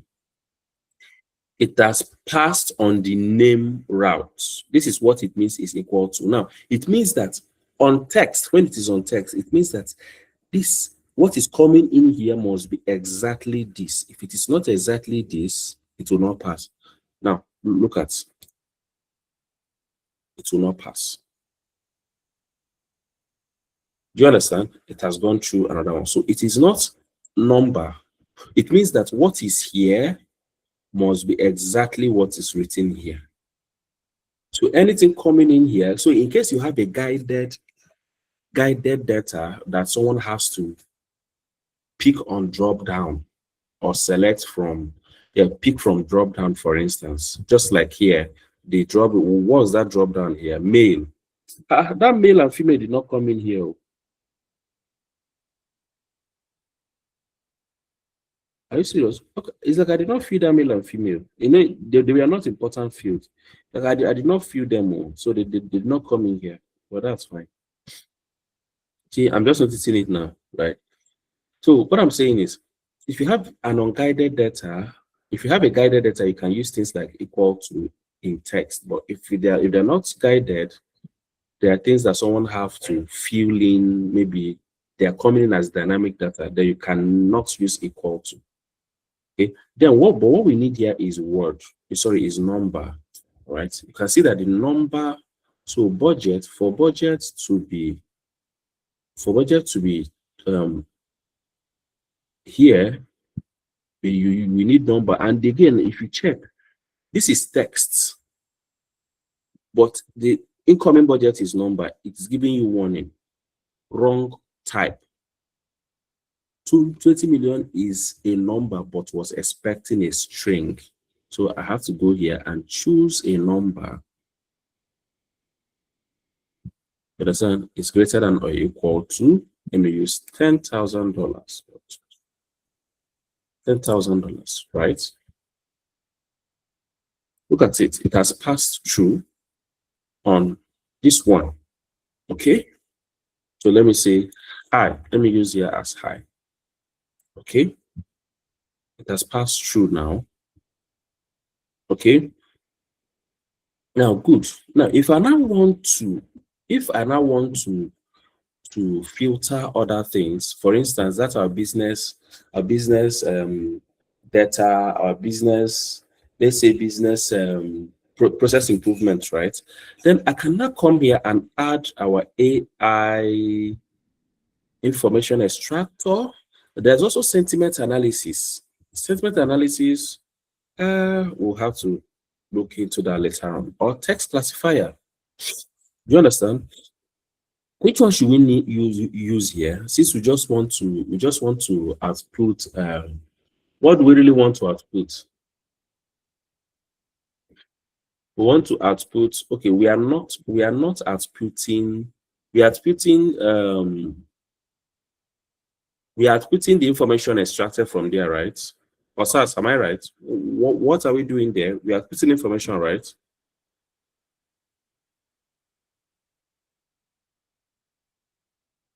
So these more details, we will put it here. Now, what do we need from the more details? We will drag these more details and put it because it is our unguided data. It's our unguided data. That is where we need something. So what do we need from there? Let me execute this data. Nothing. It's telling me to connect node, right? Yes, you have to connect your node just like you always connect to other ones. Your AI model, rather. Connect your AI model node and I select the right account, right? Then if I execute this, at least one attribute must be specified. Okay, so I'm going to now add an attribute. What do I need to classify? What do I need to extract? What information do I need to extract? Do you understand? I will now say here, I will now come here and say,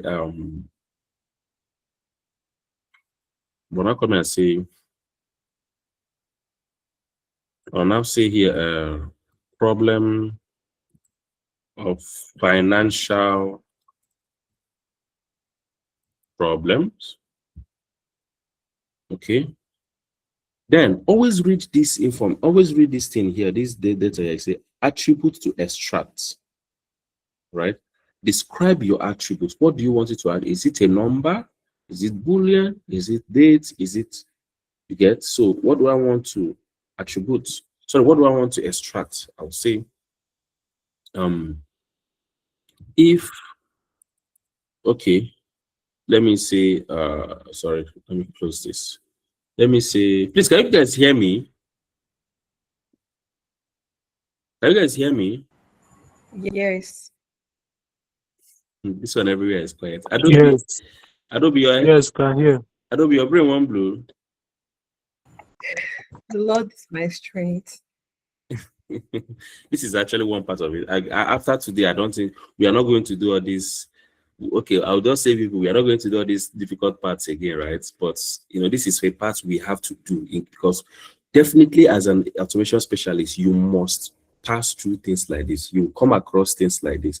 And when you come across them, what do you do? So let me finish this before I go to that regex I talked about. Okay. Now, here, description is financial problems. Let's say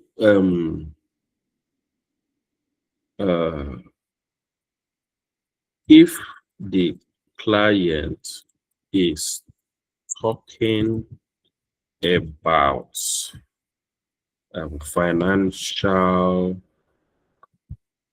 issues in his business, right? So let us classify and see. But then this classification needs exactly, it needs exactly the things. Okay. You can see here staffing issues and revenue generation, right? It needs exactly your business needs. I've turned down required, and it has financial problems, revenue generation. Okay, or let me say the type of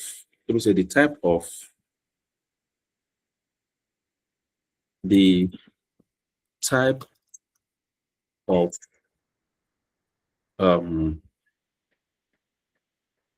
financial or revenue related issues the client has in their business. Do you understand? If I execute this, remember, you that is doing this, you must always know your own extraction mechanism, right? The things you want. It is not a must that all these things it must output something. It's not a must that it has to output something, right? Then another thing is let me add an attribute here. Let me add an attribute. What are attributes? What attributes can someone talk about?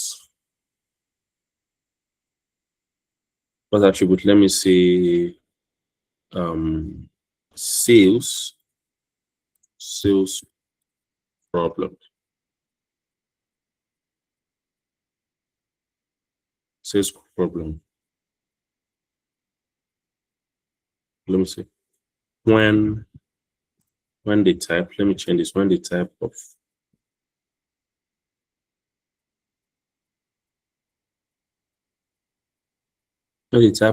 problem, when the type of problem or the type of, well, let me leave it to what it was, right? Then let me put it when the type of problem is related to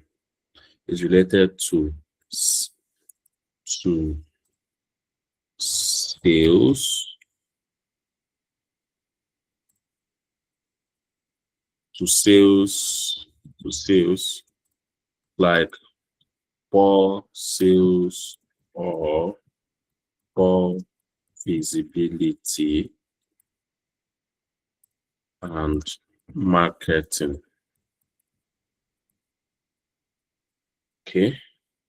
But then what is here is what? So this can now be used to this can now be used to determine the what is it called? The sentiments of the business. So let me turn off the required attributes. If it is required, must it output every time? Okay, so what required and not required means is this. If I turn on required, it means that it will output even when it is blank, it will show something. Look at it. Now look at my right. I've turned it on. Look at my right. You see that it will output even when it is blank. You understand? So it must output something even when it is blank. But if I turn it off, which means it will only output the one. It will only output the one that is currently available, which makes it a lot easier for us to even map. Do you understand? So now this is, then we can now go to our AI agent to do what? To write. Maybe write an email, or, you know, okay, let's say we use our AI agent to write an email, right? To the person. Let's say we use an AI agent to write an email to the person. So I use define below. Define below, right? Now on this define below, what do I need here? What do I need to do here? I'll need to now feed it in the things I want it to use, which we already know. All of us, we already know that, right? So I'll say you are an email expert. You're an email expert. You are, okay, your task is to write emails to all customers, acknowledging their problems, acknowledging their financial, acknowledging their problems. That is this. Sorry, that is this. And what's that thing? I'll map from the switch, right?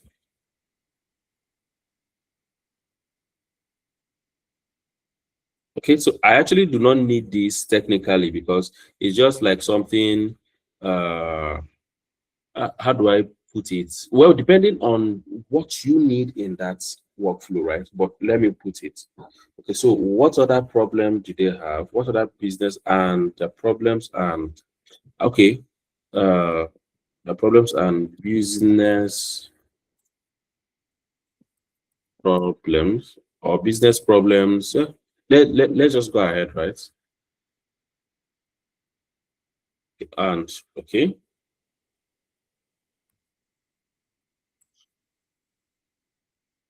with their average revenue of average monthly revenue of, right? You are to assure them that they have made the best choice,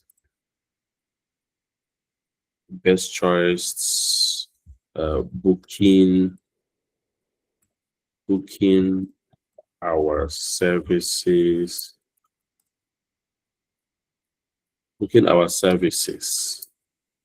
okay. Also, okay, let me see. Then you are to what do I put here? You are to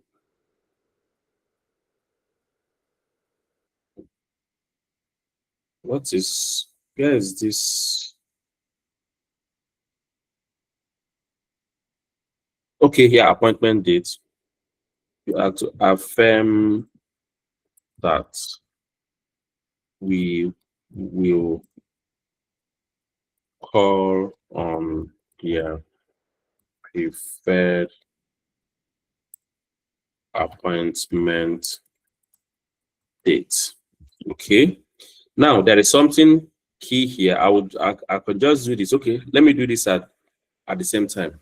In case you have, let's say you have your calendar, you want to put in your calendar here. How do you do it? You know, you can fix appointments here directly. All right, you can fix appointments directly, right, on your calendar. Which means as this person is coming, it is going straight to your calendar appointments. Abi? See, we are here to support your business growth and data handling needs. Do you understand? Dear valued customer. Okay, so I'm going to now feed other details.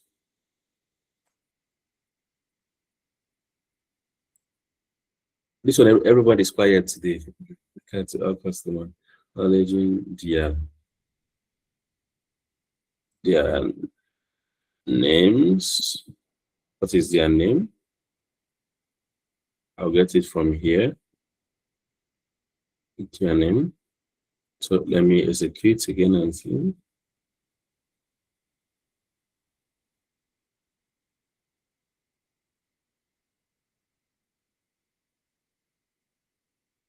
Okay.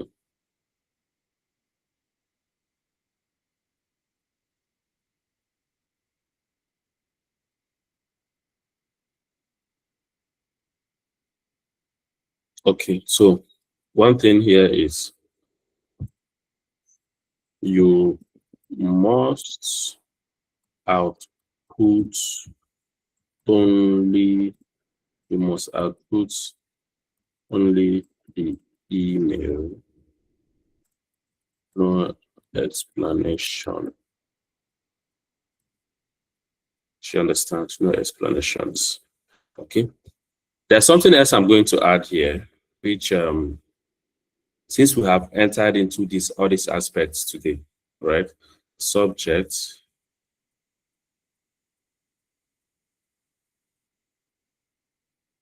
Okay, so it did not pick the customer's name. So why?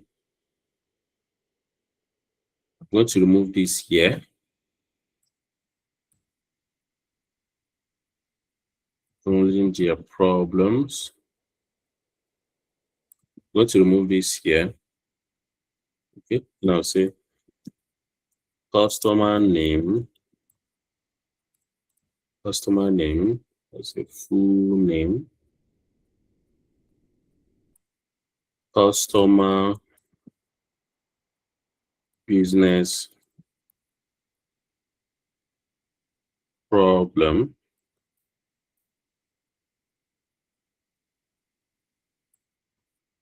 All right, I'll put this here.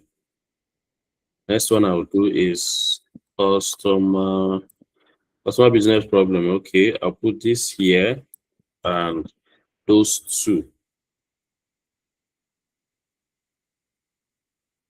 Okay, customer monthly revenue. Customer monthly revenue. Customer monthly revenue. Mind you, this kind of workflow, you need to have a knowledge base, right? Appointment dates. Appointment dates. Then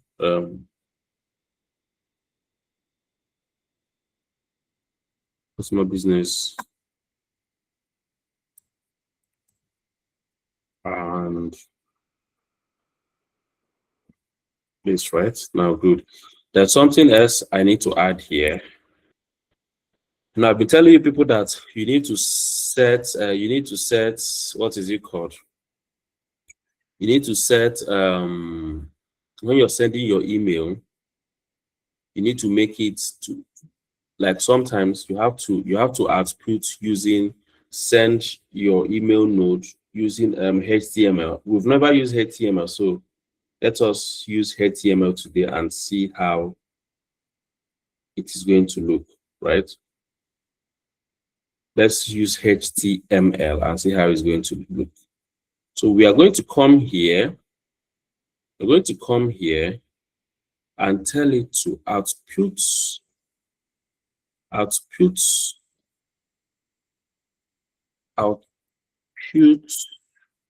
in the HTML format below. Do you understand?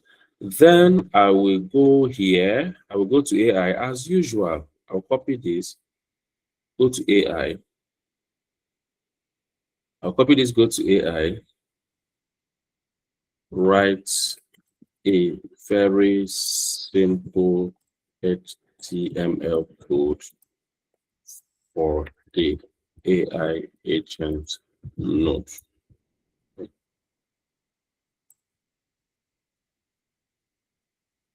To send emails.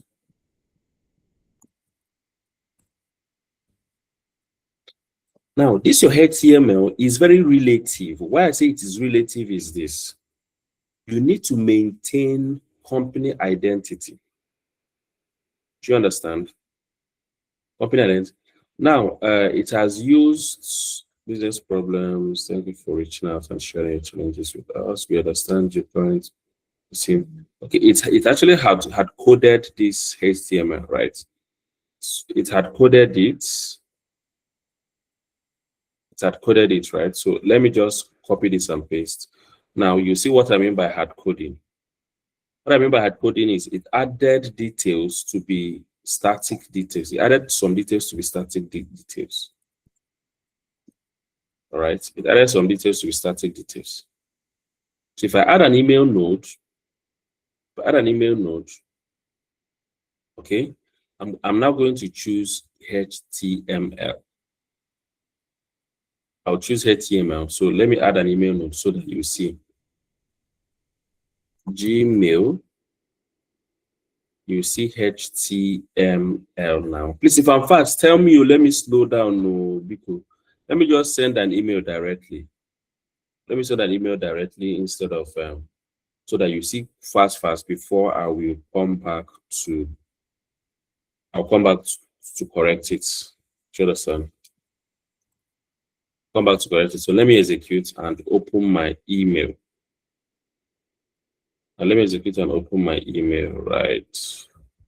Yeah, good. I can see.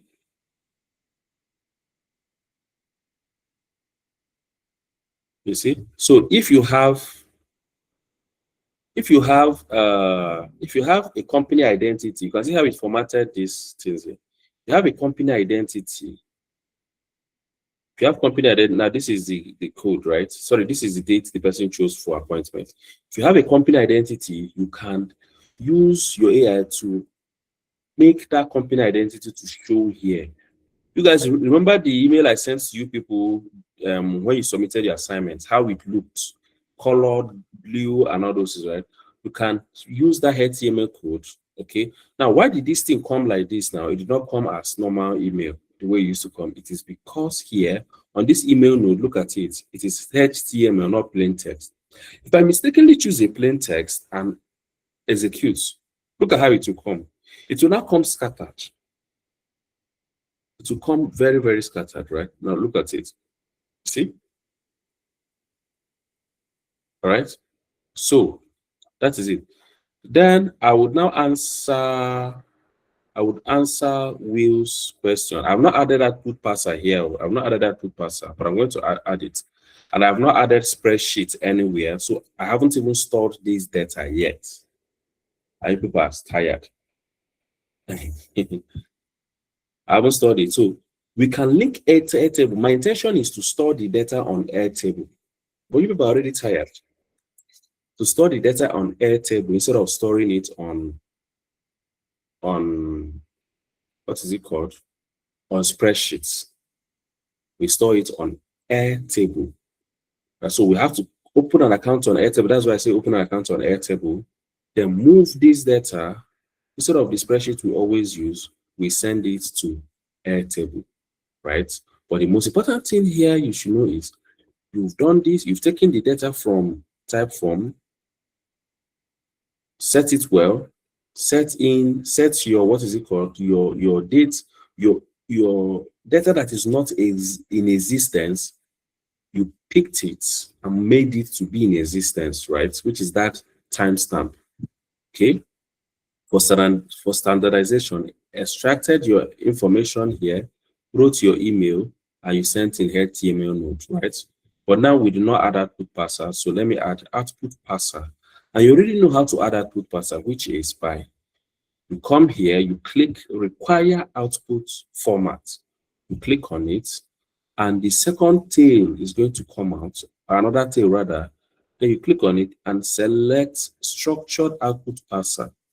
Then instead of going to AI to write big grammar, what would you do? You just come here and clean this one, make this to be body, all right, body and body. Now this is the time that you guys need your accountability partners to work. It is now. Subject. It is now Osubrila. Subject. I come and wait for it here so that I can map it accurately. All right. Subject. I change it here, I remove it here. Subject. Thank you for booking your call. Okay. Subject. Buddies. Then email message, you can see that the subject, okay, this is not a function. Let me see what's the problem is. Trim, what is it trying to trim? Okay, sorry. This I'll now have to remap the body to body. Before it was looking for outputs, but now it is no longer output, it is now body. Right? So let me check. You can see the subject now has changed. Thank you for booking your call. And it is now more formatted. As usual, if I want to remove this and remove this, what do I have to do? I will go back to the email node, click on add option, click on append NA10, turn it off, add option again, sender name. I'll now write it to be in the key. And you get, look at it, it's going to come in as in the key. And see, it has come in as in the key. Thank you for choosing, and NA10 has gone off. So this looks more professional now, right? It's just to make it to have company identity or branding identity or branding. Okay, it is no longer an email that just flows from one side to one side. It is now an email that is centered and organized in HTML form. So the question that Wills asks, why do we need a regex? So this is it. Let me type it. Why do we need regex in code notes? So basically, I use regex because it stabilizes your data. All right. And valid. Okay. Yeah, look at it. Regex are essential in code notes for efficiently searching, validating, and manipulating complex text data within strings. All right. So it's your JavaScript can do it, but there was a workflow I was building with only JavaScript. This was what happened. And that was where I discovered what regex is. Before God and Man, I never knew what regex was. And did not even hear about regex before. But how did I discover it? I was building a workflow. I used only JavaScript inside that code node. And when I process, that 20K would come. No matter how I do it, when it flows the first time, this thing, I think it will come as text, again number, another one, you understand, text, number, it was just fluctuating. So what I did was I copied the entire thing, took it to this, my guy, Grok. Grok told me that I need to do this and I need to do that. And I went on YouTube to check. And I found out that actually, yes, there's somebody, Nick Seref, he used regex. Then I said, okay, Grok was actually, because Grok just said regex. I never knew what regex was all about, to be honest. Never knew what regex was all about. So it was this guy, when I watched, and I watched Nick Sarah, he said he used the regular, he now said, okay, that he needs to add regular expression to be able to standardize the data, make it, convert it to be stable, and now came back and said, okay, use regex. That was where I now use that. For people in coding, you know regex, but me, I did not know regex that time. You understand? So let me on my camera. I'll laugh first. Hello, everyone. Are we all right? Are we okay? Hello. All right. But I wanted to ask a question. Say, in that mapping, the reason why we, instead of text, the reason why we use HTML was for that brand identity. Yes, for brand identity, yes.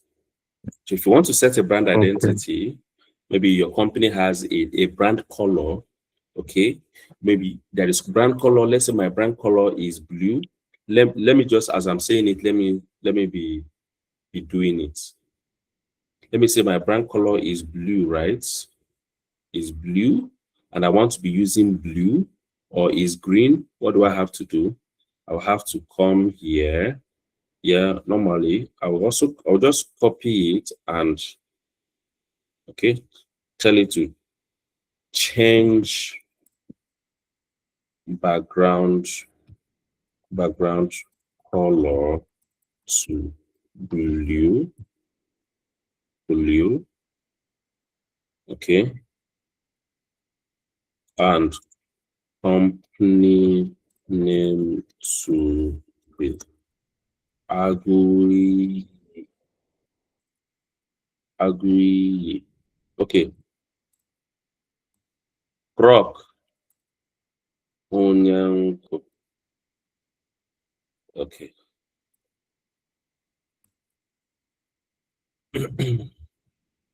Okay, now let's see what is going to generate, if it's going to be correct or Jesus, see plenty things.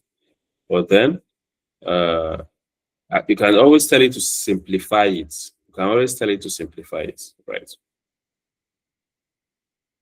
You can always tell it to simplify and to make it shorter and still retain that everything it has to do. All right, so let us see.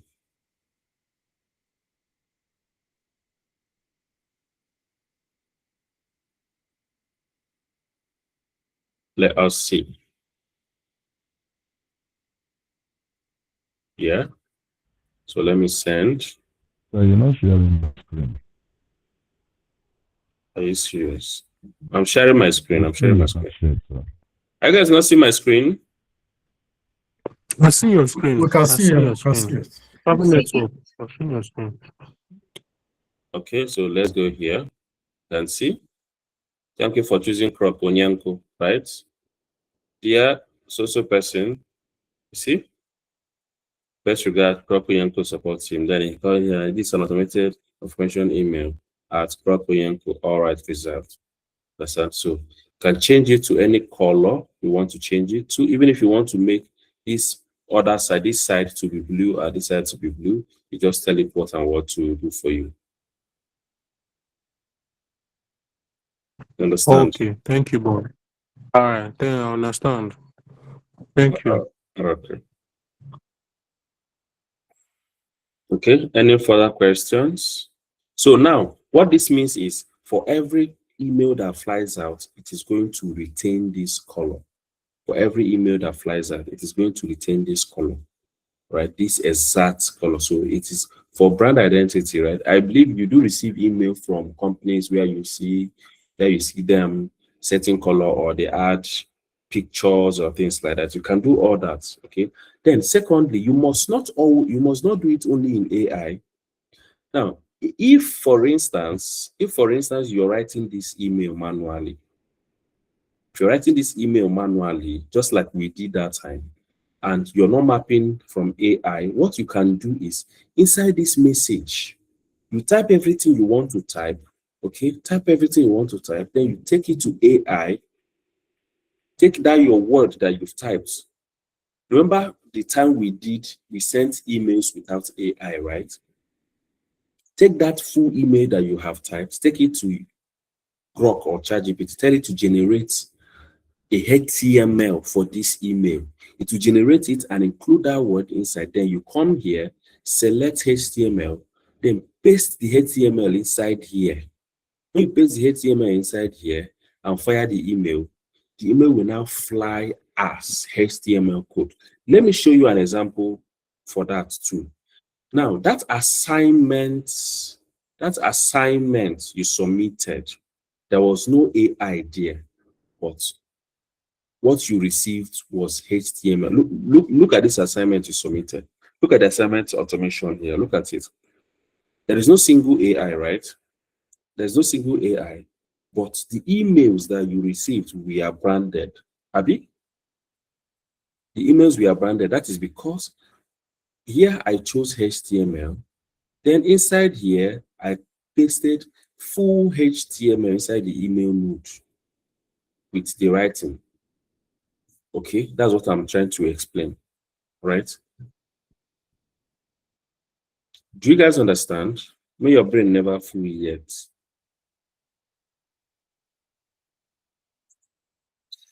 Is it clear? This one that people have reduced to 19. But so we go learn the thing.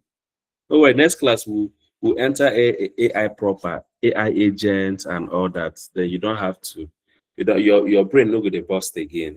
That is that place you now spend more time in prompting. Your brain no go dey one blue again. Any questions? Is Adobe here? Adobe don't run. I am here. When we get to AI agents, Yes. hope it can do all these things because wow. There is because now we're waiting. See what you do. See what you do. Question you should be asking yourself is, me that is doing it, did I know how to do this before? Did anybody teach me? No. I did it all on my own. Do you understand? And the more I keep practicing, the more I keep practicing and doing automation for people, whether for free or for people or for anybody, right? Paid or not paid. Okay? That is the more I learn by myself. Do you understand? That is the more I learn. Let me show you something here. Let me show you this workflow. Me and somebody here just thought about, okay, I called him the Hafa. Do you have access to so thing? He said yes. Now, I've thought about it to, we know, it's not even one person. There are two persons here involved in this process, right? We just said, okay, maybe we'll do something like this. Have I done something like this before? I haven't.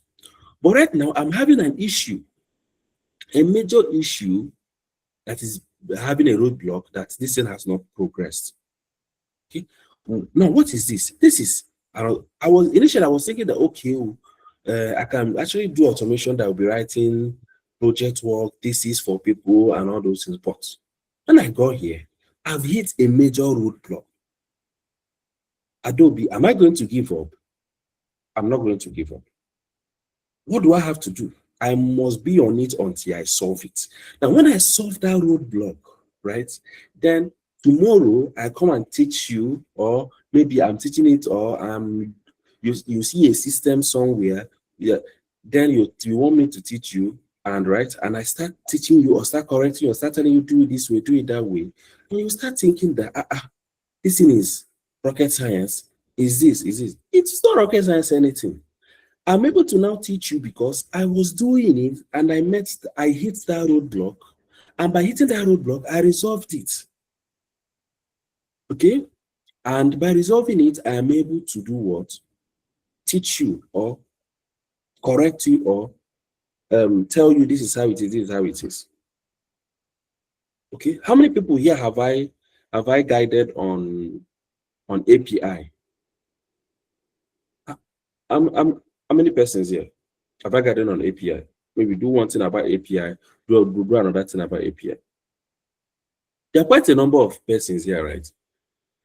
Now, the question is, some of the APIs I actually guided you, especially the one of, some of them I have not done them, but some I have done.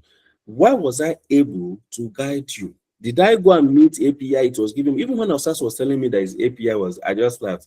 I just asked him, are you self-hosting? He said yes. I said, I just the starts now. But self-hosting, that is the way it is. That is the way it is. And so I told him, delete. If there's somebody that's having that same issue now, he said he has been there for the past 2 or 3 days. I told him, delete everything and start afresh. Then step by step. All right. That is how it is. Will you give up? No. Can you give up? Yes, you can give up. But will you give up? No.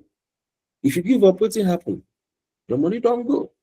If you give up, what's will happen? You will not get the knowledge. You understand? So you must not give up for any reason. And I said it from day one. I said it from day one that in the second week, a lot of people would feel like giving up. And people be like, no, we'll not give up. We are all charged up. You are eating your King Kong chest. Now, how many are you here? 20, right? That is the way it is. That is the way it is. If you still, and I told you something. Now, I already told you guys this from day one, right? That's number one.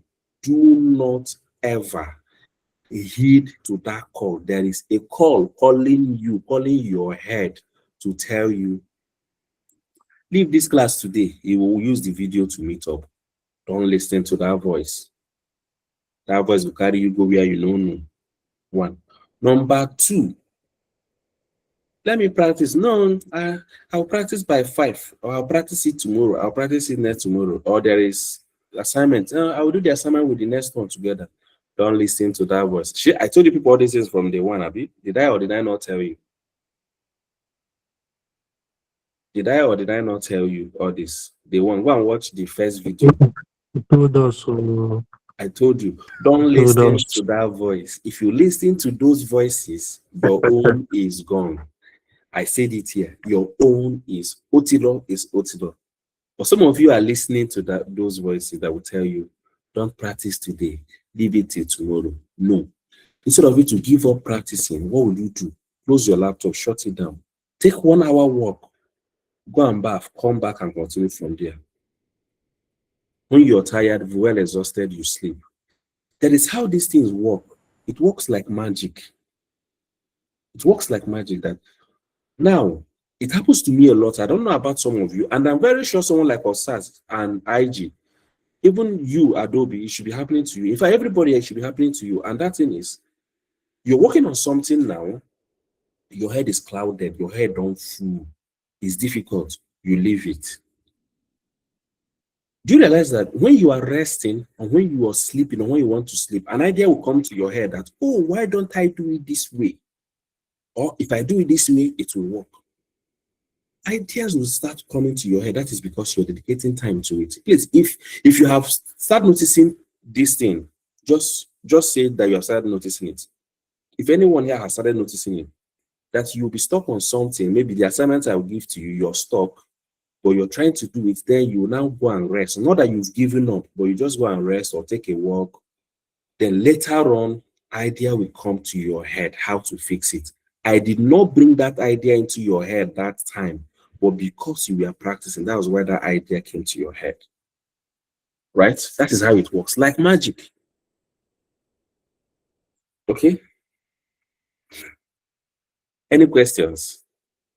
This thing I did today, please, I will need everybody to repeat it. Just go and do it again, repeat it. But the only thing you have to do is add.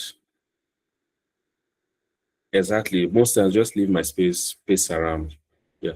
Add your spreadsheet. Add spreadsheets to it. Store those data into spreadsheets before sending them to the. So classify them or extract the information, save to spreadsheets. All right. Classify the information, save to spreadsheet, then send to AI agent and send an email. That is your assignment. So let me show it here. Let me Repeat show it. yourself again. Let me show it.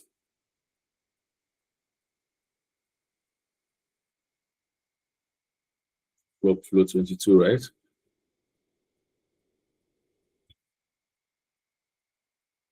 Extract the information between the extractor and this AI agent. Save to spreadsheets. You understand? Place spreadsheet here. Save this information it has extracted here. Then send it to AI agents and send. But that is not the best. Quite all right, but just do it. The best it would have been to put the spreadsheet here. You can actually put the spreadsheet here, which is putting an extra thing here. Let's say sheets. An extra thing here to make sure you store them in sheets. What this will mean is that here we run. You can see here we run and here we run. Now you can see that sometimes when you're building all this in, it now looks more like those things you're seeing online, those professionals build online. I'm not talking about the ones that they just build anyhow. Some things that we are building now look like what those people, those things that we are wowing you online, right? Even your own work self now looks like some of the things that we are wowing you online. Okay, so you can do it this. You can do it this way. You can do it this way, or we put it here. Anyone. But if you do it this way, you know that you have to. No, it won't flow. It wouldn't flow, right? Okay, you can do it. No, remove it from here. Remove it from here. Put it here. Put it in between. Okay. Yeah, put it in between. There's only one person that's answering me, and it's Adobe. It doesn't mean that only Adobe will do this work.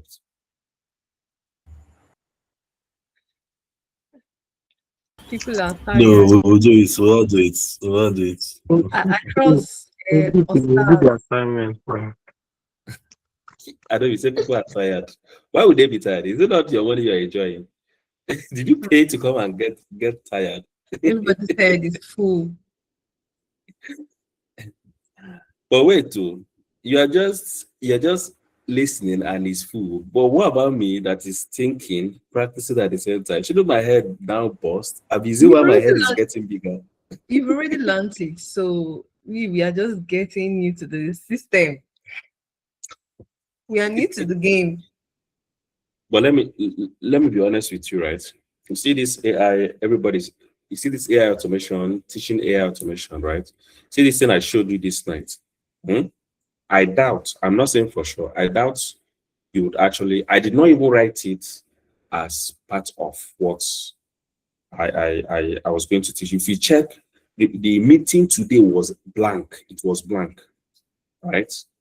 Because I was sure I was going to show you all these extra AI nodes and the complicated parts, things you can use to maneuver. You can use these things to maneuver complex situations. Understand? And I doubt you would see anybody teaching you this particular thing today, honestly. And I would be glad if you see anybody teaching this particular thing today, right? These 3 things or these 4 things. I'll be glad if you see. Just let me know. I would like to connect with that person. All right. I mean, not on YouTube. I mean, like all these people that teach in Nigeria, all those things. Yes. Just let me know. I would like to connect with that person. 100%.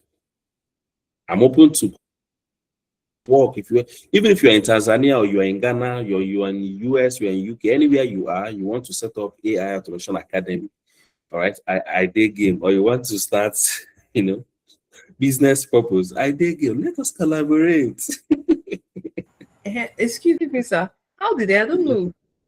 Like sometimes when you maybe and click on the website, you see like a form link, right? Now, how do they embed all those links in the website?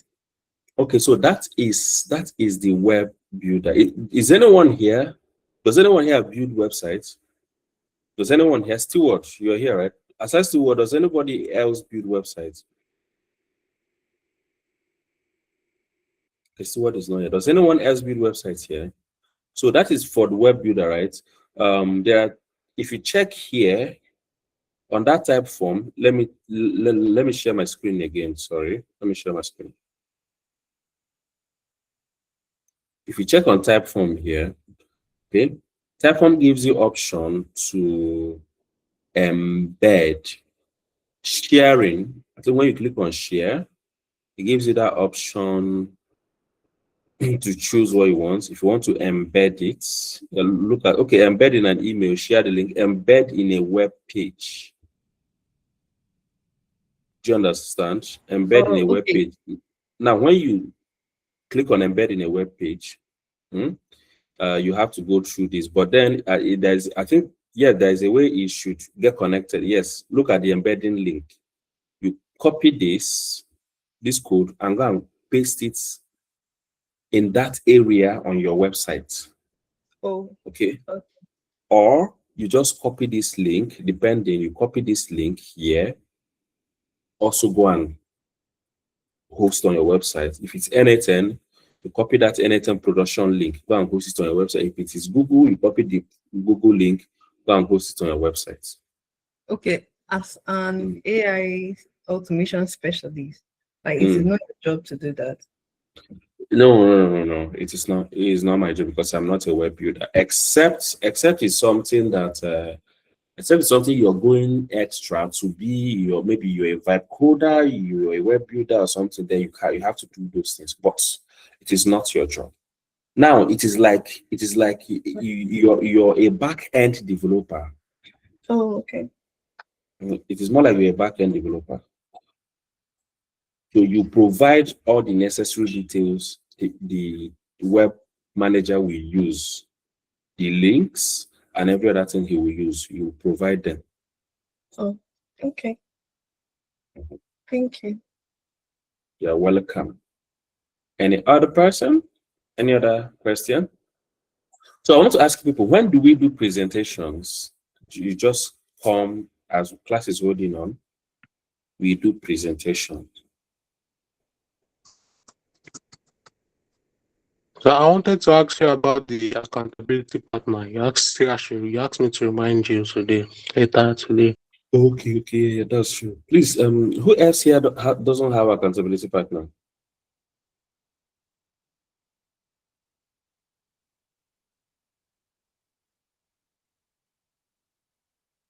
Who else doesn't have accountability partner here?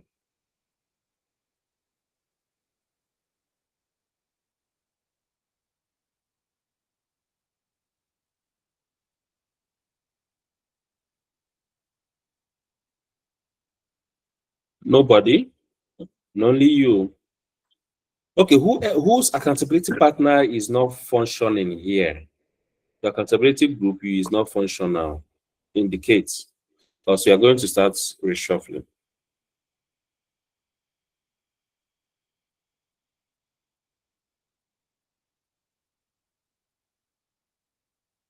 Pin Ikuji. Is Vivian Amene here?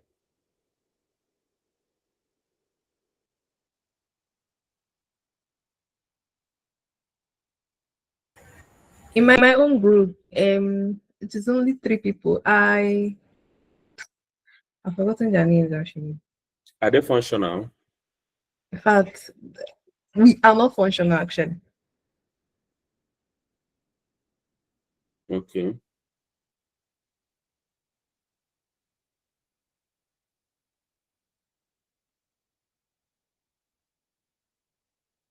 Okay. So if I give you to Agui Ronsi, will you people be functional?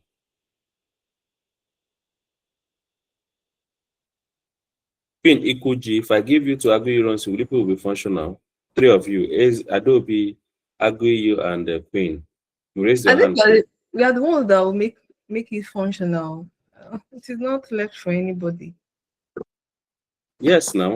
So you people should make it functional, or but if you feel your group is not As No I just at the problem. end of the day, it's up to everybody.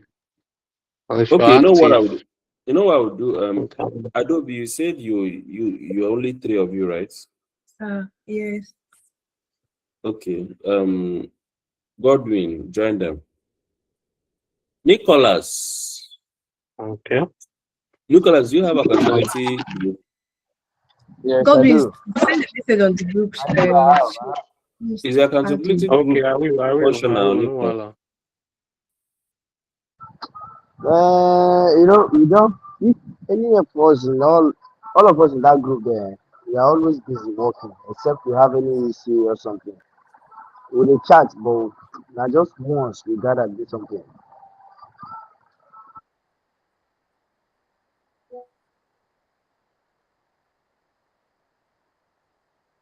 Did Okay. you hear what I said? He said now once I gotta do something. Yes. Okay. Okay. So whenever people want now, you get active. That's by choice. Whenever people want. Williams, are you people functional? Wheels, are you people functional? Yeah, we've been looking, but it's just that one person is always missing. Who is Except that? myself and sweet sensation or sweet whatever. Who is always missing? What's the person's name? I cannot recall the person's name right now. Okay, this one you're sounding like this. Your brain one boss. Okay, this thing don't pass what I anticipate to. No worry. Alright. So I have a question. No? Let me ask Okay. my question. Mm. What we are done with this, the workflow we did on that type form, right? And we are published. So when a client is going to fill the form online, how do we know that the form is connecting to anything? Because at that point, there are times that you may not be sure that type form is connected to anything.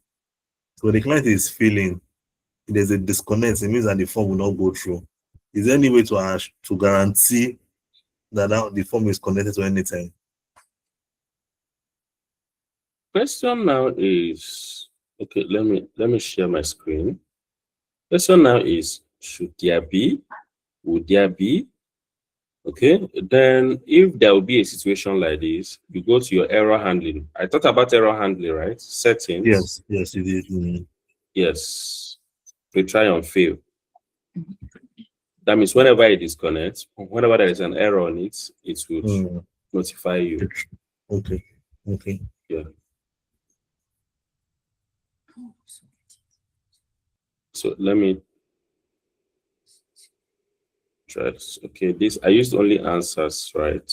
I used only answer, which means the ones that were not answered. So here, when you're building it, please turn this off. Turn this off. Only answers. These are only the ones that were answered.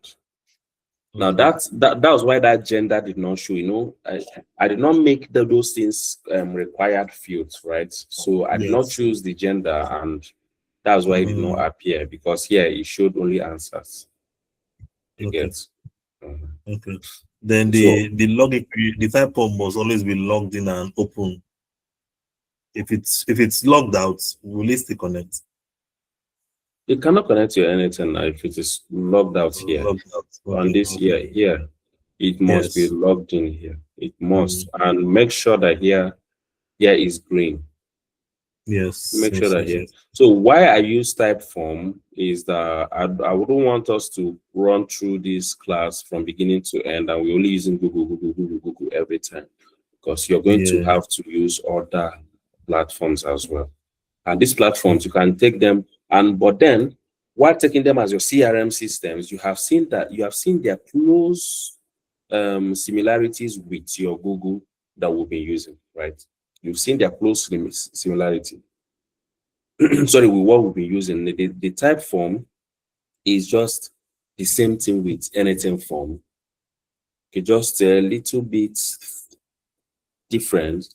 Now, if we go to Airtable, well, when we go to Airtable, you still find out that Airtable is also the same thing with this one. You understand? So yes, that's true. you find out that Airtable is the same thing with Google Spreadsheet.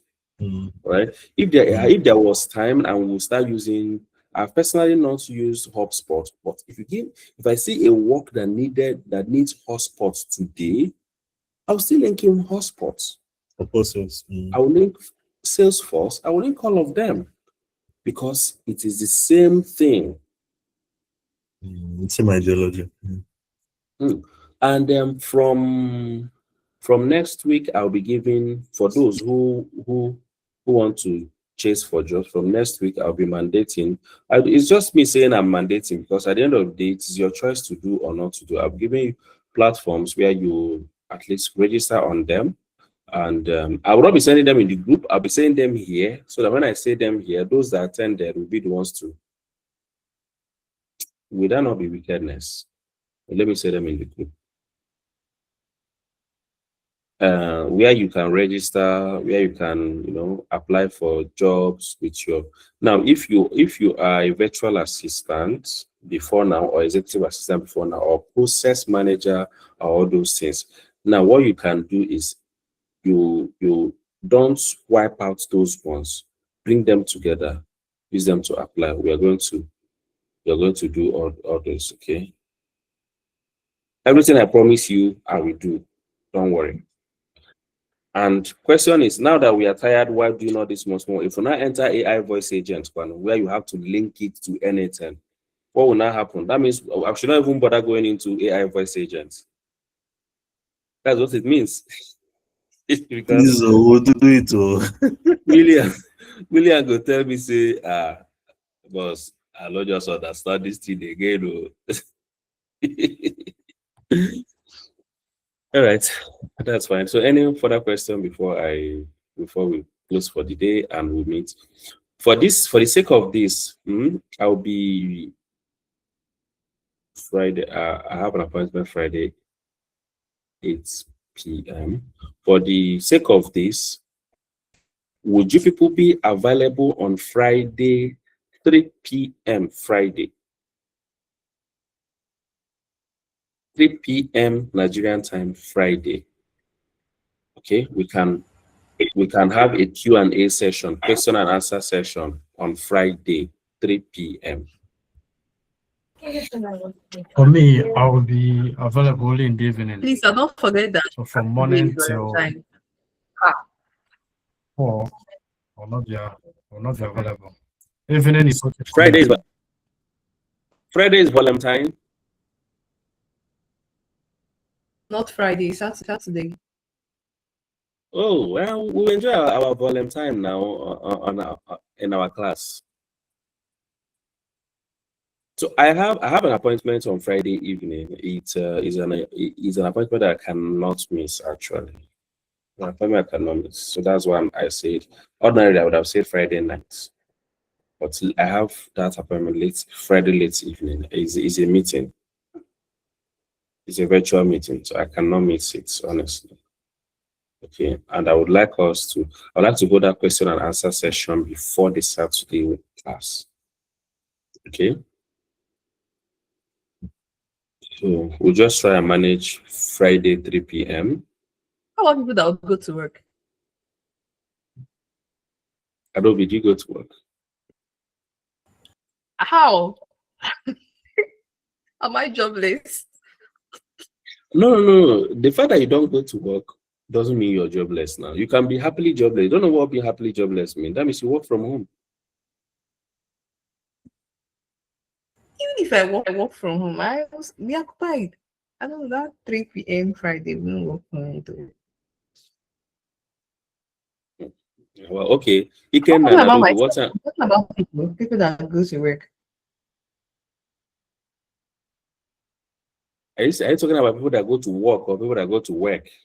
Because that is work. I know. I don't know about work. Work. I mean, people will want to go book their Valentine that Friday. All right, let's call it a day until Friday. Okay, Friday. Once the recording is ready, I'm going to